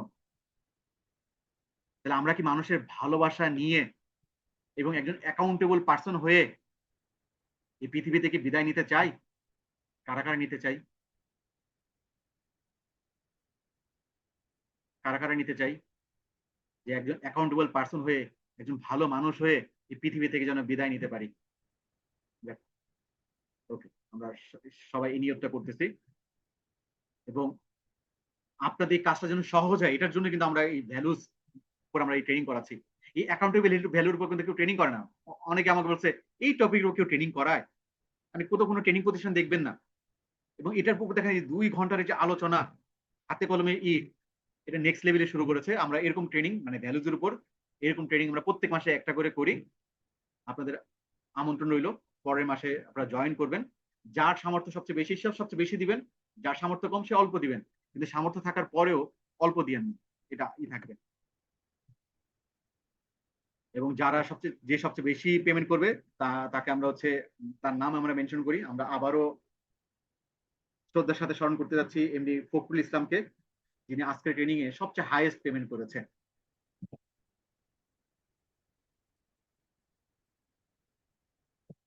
ওকে, এবার যদি আমরা একটু সামনে আগাই, এবার আমরা একটু অ্যাকশন প্ল্যান করব। কারণ অনেক শিখলেন, আমরা তো কত ট্রেনিং করি, কত শিখি, লাভ তো হয় না আলটিমেটলি যদি সেটা অ্যাকশনে পরিণত না করেন।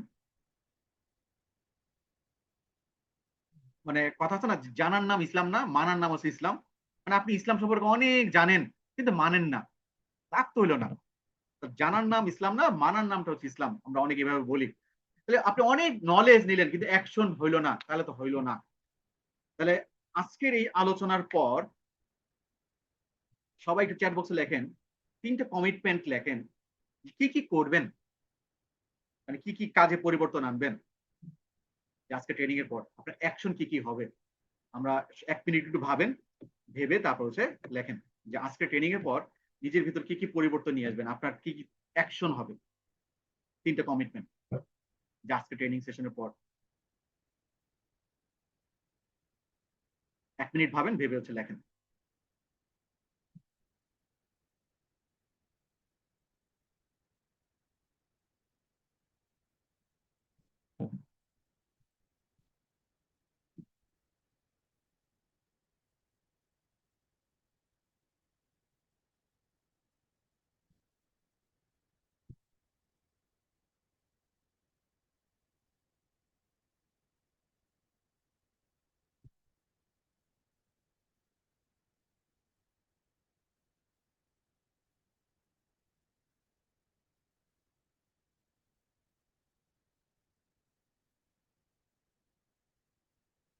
এবং আরেকটা প্রশ্ন আপনার কাছে, আপনার অ্যাকাউন্টেবিলিটি পার্টনারের নাম কি? আপনার আছে কিনা? একজন পার্টনার থাকাটা খুব গুরুত্বপূর্ণ। আপনার অ্যাকাউন্টেবিলিটি পার্টনার, একজন পার্টনার রাখেন, তাকে মাঝে মাঝে চা খাওয়াইলেন, গিফট দিলেন, একসাথে বসলেন, শেয়ার করলেন। আপনার সব কাজকর্ম হলো হচ্ছে শেয়ার করা। এই যে শেয়ার করা, একজন বন্ধু রাখি না আমরা, একজন বন্ধুর কাছে সবকিছু শেয়ার করি, যে আপনার অ্যাকাউন্টেবিলিটি পার্টনার হয়ে থাকবে। যদি থাকে তাহলে তার নামটা লেখেন, আর যদি না থাকে, না বানাবো তাকে অ্যাকাউন্টেবিলিটি পার্টনার। তাকে মাঝে মাঝে গিফট দিলেন, চা খাওয়াইলেন তাকে। মৌসুমী ম্যাডাম আছে, কাজল ম্যাম, উনি হচ্ছে অ্যাকাউন্টেবিলিটি পার্টনার। ওকে, আজকে ট্রেনিং এর পর কি কি অ্যাকশন নিবেন, 3টা কমিটমেন্ট, কি কি পরিবর্তন নিয়ে আসবেন নিজের ভিতর। রফিক সাহেব, দায়িত্ব নিয়ে কাজ করব, অন্যের ক্ষতি হলেও নিজের মনে করব। ওকে, এবং আপনার অ্যাকাউন্টেবিলিটি পার্টনারের নামটা একটু লেখেন রফিক সাহেব।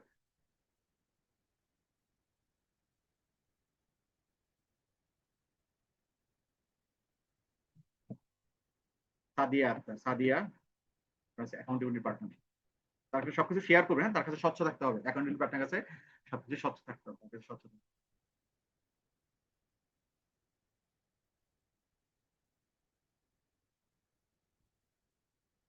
নিজের ভুল ত্রুটি মার্ক করে সমাধান করব, কর্মীদের নিয়ে আলোচনা পর্যালোচনা করব, দায়িত্বশীল ভূমিকা পালন করব। এবং রফিকুল স্যার হচ্ছে ওনার অ্যাকাউন্টেবিলিটি পার্টনার। মোস্তফা সাহেব হচ্ছে প্রতিদিন শিখবো, প্রতিদিনের কাজ প্রতিদিন দায়িত্ব নিয়ে করব, কারো দোষ দিব না, নিজেই তা মাথা পেতে নিব। ওকে, খুব সুন্দর, খুব সুন্দর। আল্লাহ কবুল করুক, আল্লাহ সহজ করুক মোস্তফা সাহেব। ফরাজ সাহেব, নিজে কমফোর্ট জোন ত্যাগ করব সবার আগে। ওকে, খুব সুন্দর। যে কমফোর্ট জোনে আমরা আটকে পড়ে যাই। দেখেন, কমফোর্ট জোন থেকে বের হলে কিন্তু গ্রোথ আসে। আপনি যখন মায়ের গর্ভ ছিলেন, মায়ের গর্ভ বিশাল বড় একটা কমফোর্ট জোন আপনার, সেই মায়ের গর্ভেই কিন্তু থাকতে পারতেন। সেই মায়ের গর্ভ থেকে বের হয়েছেন দেখে কিন্তু ওই পৃথিবীতে আসতে পেরেছেন। তাহলে কমফোর্ট জোন থেকে বের হইতে হবে, কমফোর্ট জোন থেকে বের হইলেই গ্রোথ আসে। সালমা ম্যাডাম টাইম মেনটেন করবে, কাজের দায়িত্ব নিবে, ধারাবাহিকভাবে কাজ করব। এবং ওনার পার্টনার নাম হচ্ছে নয়ন ব্যাপারী। ওকে,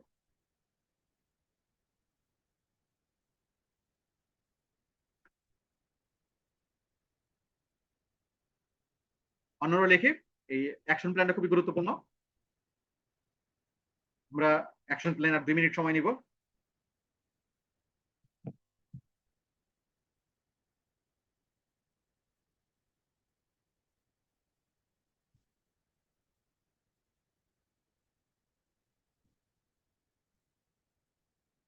অন্যরা লিখি যে অ্যাকশন প্ল্যান, কারণ এই ট্রেনিং যতই করেন লাভ হবে না যদি অ্যাকশনে পরিণত না করেন। তাহলে কি কি অ্যাকশন নিবেন আপনি? 3টা অ্যাকশন। নিজের ভুলগুলো দ্রুত স্বীকার করব, একজন পার্টনার বানাবো, সময়ের গুরুত্ব দিব, নিয়মিত রিপোর্ট দেওয়াকে বাধ্যতামূলক করে নিব। ওকে, খুব সুন্দর, খুব সুন্দর, আল্লাহ কবুল করুক। অন্যরা লিখে।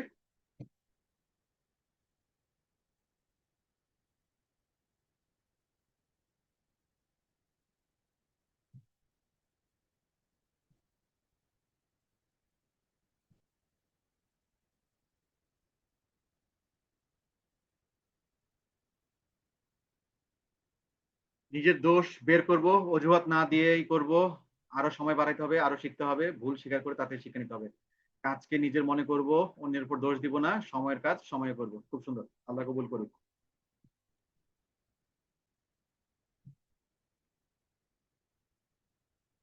Will increase my ownership, pre-plan my tasks more earlier. Okay. Increase clarity of communication. Okay, খুব সুন্দর। এবং আপনার অ্যাকাউন্টেবিলিটি পার্টনার যদি থাকে তার নামটা একটু লিখবেন, বা যাকে বানাতে যাচ্ছেন তার নামটা লিখতে পারেন যদি থাকে, অথবা যাকে বানাতে যাচ্ছেন। নিজের ভিতর সততা রেখে টিমকে নিয়ে সময়ের গুরুত্ব দিয়ে নিজের ভুল স্বীকার করে কাজ করে আগাতে চাই, ইনশাআল্লাহ। আল্লাহ কবুল করুক।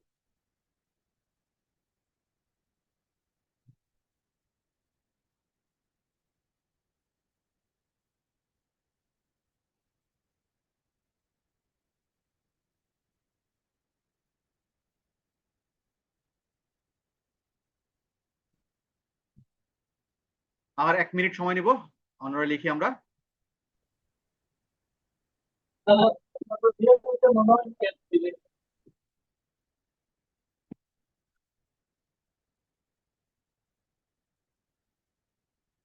নিজের কাজে পর্যালোচনা করব, ভুল সংশোধন করব, নিজের দোষ স্বীকার করব। ওকে, আল্লাহ কবুল করুক। এবং আজাদ সাহেব হচ্ছে আপনার পার্টনার নামটা লেখেন, আপনার পার্টনার কি অ্যাকাউন্টেবিলিটি পার্টনার, যে হচ্ছে আপনার আয়না,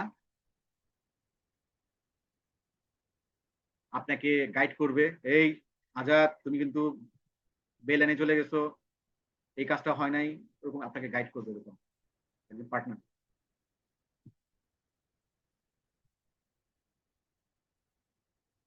ওকে, আমরা ট্রেনিং শেষ করবো। এখন হচ্ছে আমাদের হচ্ছে সেই মাহেন্দ্রক্ষণ হচ্ছে পরীক্ষা, আসলেই শিখতে পেরেছেন কিনা। এবং পরীক্ষায় পাশ করলে আপনারা হচ্ছে একটা সার্টিফিকেট পাবেন। আমাদের পাস মার্ক হচ্ছে 60 পাইতে হবে। 33-এ পাস ভুলে যেতে হবে। এবং এই 33-এ পাস কিন্তু সেই ব্রিটিশরাই করেছে। আমাদের ওখান থেকে বের হয়ে আসতে হবে, যে ব্রিটিশরা আমাদের হচ্ছে মানে মনে করতো যে আমরা পড়ালেখা পারি না। এই জন্য হচ্ছে ব্রিটিশদের পাস মার্ক হচ্ছে 65। ইসে 33-এ পাশের ইতিহাসটা যদি শেয়ার করি, যে ব্রিটিশদের পাস মার্ক হচ্ছে 65 ব্রিটিশ কারিকুলামে।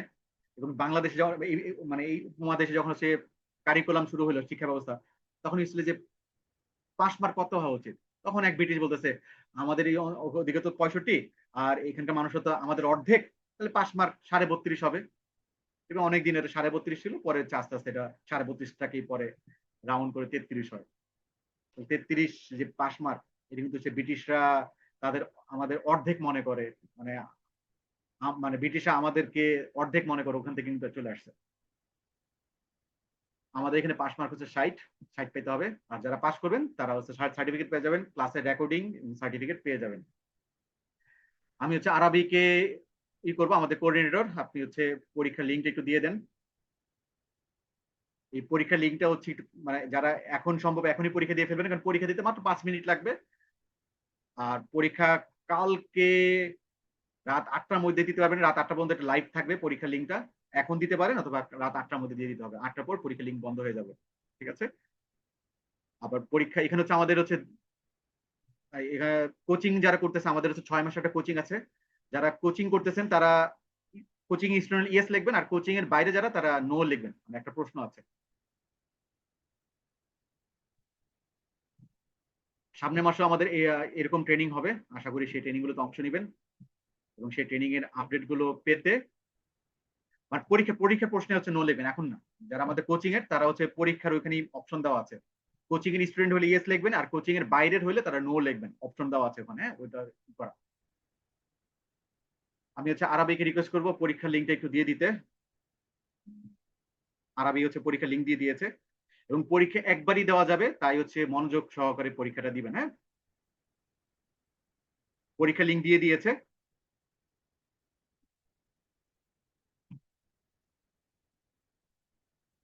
তাহলে আমরা শেষ করব।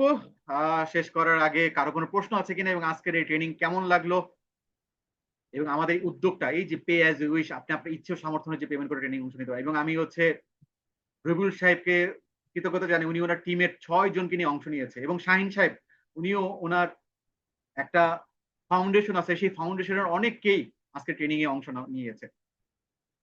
আমি শাহিন সাহেবকে, নোয়াখালী যিনি শাহিন সাহেব, ওনাকে কৃতজ্ঞতা জানাই। এবং সাতক্ষীরের রবিউল ইসলাম বাবু, ওনাকে কৃতজ্ঞতা জানাই, যারা হচ্ছে একজন ট্রু লিডারের মতো যে টিমকে নিয়ে জয়েন করেছে। আশা করি সামনের মাসে আমাদের যে আরেকটা নতুন একটা ভ্যালুজ নিয়ে আমরা ক্লাস করব, সেখানে হচ্ছে আপনার টিম সহ অংশ নেবেন। আজকে ট্রেনিং নিয়ে কারো কোনো প্রশ্ন আছে কিনা? প্রশ্ন থাকলে প্রশ্ন করতে পারেন, অথবা অনুভূতি শেয়ার করতে পারেন। আর সবাই পরীক্ষার লিঙ্কটা একটু কপি করে রাখেন। এখন পরীক্ষা দিতে পারেন অথবা আগামীকাল রাত 8টার ভিতর পরীক্ষা দিয়ে ফেলতে হবে। পরীক্ষায় একবার দেওয়ারই সুযোগ পাবেন এবং পরীক্ষায় পাস নাম্বার হচ্ছে 60। আশা করি সবাই পাস করবেন এবং একজন অ্যাকাউন্টেবল পার্সন হবেন ইনশাআল্লাহ। সবার জন্য শুভকামনা রইল। সাফাত ভাই হচ্ছে আজকে মনে প্রথম আমাদের ট্রেনিং অংশ নিয়েছেন নেক্সট লেভেলের। ট্রেনিং কেমন লাগলো যদি একটু শেয়ার করেন। সাফাত ভাই হচ্ছে একটা ফার্মাসিউটিক্যাল কোম্পানির এইচআর পজিশন আছেন। সাফাত ভাই মাইকে ক্লিক করলে আনমিউট হতে পারবেন, যদি শেয়ার করতেন কেমন লাগলো আমাদের এই উদ্যোগটা। হ্যাঁ, ভালো লেগেছে ভাই। বলছিল আপনার ট্রেনিং সম্বন্ধে একটা ঘন করার সুযোগ হয়নি, so it is my first experience. That's good. Thank you for inviting me. Okay, thank you, thank you. Abul Kalam Azad সাহেব বলছে আলহামদুলিল্লাহ ভালো লাগলো, থ্যাংক ইউ। আশা করছি সামনের মাসে আবারও দেখা হবে আপনাদের সাথে। তাহলে হচ্ছে সবাই লিঙ্কে ঢুকে একটু পরীক্ষাটা দিয়ে ফেলেন। পরীক্ষা লিঙ্কটা একটু কপি করে রাখেন। পরীক্ষা এখন দিতে পারেন অথবা আগামীকাল রাত 8টার মধ্যে সময়, এর মধ্যে পরীক্ষা দিতে হবে। পরীক্ষা একবার দেওয়ার সুযোগ পাবেন, একটু বুঝে পরীক্ষা দিবেন, আশা করি সবাই পাস করতে পারবেন। আমরা প্রত্যেক মাসে এই ট্রেনিংটা করাই এই ধরনের ভ্যালুজের উপর, যেখানে আপনি আপনার ইচ্ছে ও সামর্থ্য অনুযায়ী পেমেন্ট করে ট্রেনিং অংশ নিতে পারবেন।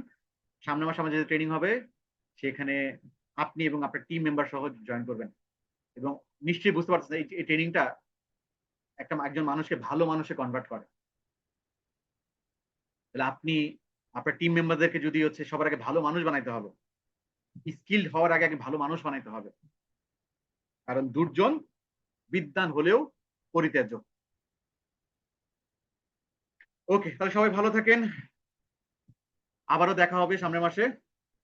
আর আপনাদের হচ্ছে আমাদের যে হচ্ছে নেক্সট লেভেল অ্যালামনাই আমাদের একটা গ্রুপ আছে, আপনারা আমাদের ট্রেনিং করার মাধ্যমে আমাদের অ্যালামনাই মেম্বার হয়ে গেছেন। আপনাদের নেক্সট লেভেল অ্যালামনাই গ্রুপে অ্যাড করে দেওয়া হবে। সেই গ্রুপে হচ্ছে বিভিন্ন কন্টেন্ট পাবেন এবং আমাদের বিভিন্ন ট্রেনিং আপডেট গুলো পাবেন, আমাদের গ্রুপে অ্যাক্টিভ থাকবেন। ওকে, পরীক্ষার লিঙ্ক দিয়ে দেওয়া হয়েছে। আর পরীক্ষার লিঙ্ক না পেলে আমাদের কোঅর্ডিনেটর মাশফিক আলম আরাবিক, তাকে হোয়াটসঅ্যাপে একটু নক করেন, আপনি হচ্ছে সে তো আপনাকে ব্যক্তিগতভাবে দিয়ে দিবে। চ্যাট বক্সে দিয়ে দেওয়া হয়েছে পরীক্ষার লিঙ্ক। আর যদি না পান আমাদের কোঅর্ডিনেটর মাশফিক আলম আরাবি, তাকে একটু নক করবেন হোয়াটসঅ্যাপে, সে আপনাদেরকে দিয়ে দিবে। এছাড়া যারা হচ্ছে বই নিতে চান, এই মোরাল অফ দ্য স্টোরি, এই মোরাল অফ দ্য স্টোরি হচ্ছে বিভিন্ন ভ্যালুজের উপর গল্প আছে। আজকে যেমন ট্রেনিং এ 3টা গল্প বলে ফেলেছি, এরকম 71টা গল্প এই বইতে আছে। এবং এই গল্পগুলো আপনি যখন ট্রেনিং এ বলবেন, অথবা আপনি যদি এক শিক্ষক হন ক্লাসে বলতে পারেন, অথবা আপনার যে টিম মেম্বার থাকে টিমের মিটিং এ এই গল্পগুলো বলতে পারেন, তাহলে এই বইটা, এই মোরাল অফ দ্য স্টোরি বইটা সংগ্রহ করতে পারেন। এই বইটার কুরিয়ার চার্জ মূল্য হচ্ছে 400 টাকা। আপনার ইনবক্সে আপনার নাম, ঠিকানা, মোবাইল নাম্বার দিবেন, বই স্ট্রিট ফার্স্টে কুরিয়ারে চলে যাবে আপনার কাছে। সবাই তাহলে ভালো থাকেন, আবারও দেখা হবে। আসসালামু আলাইকুম।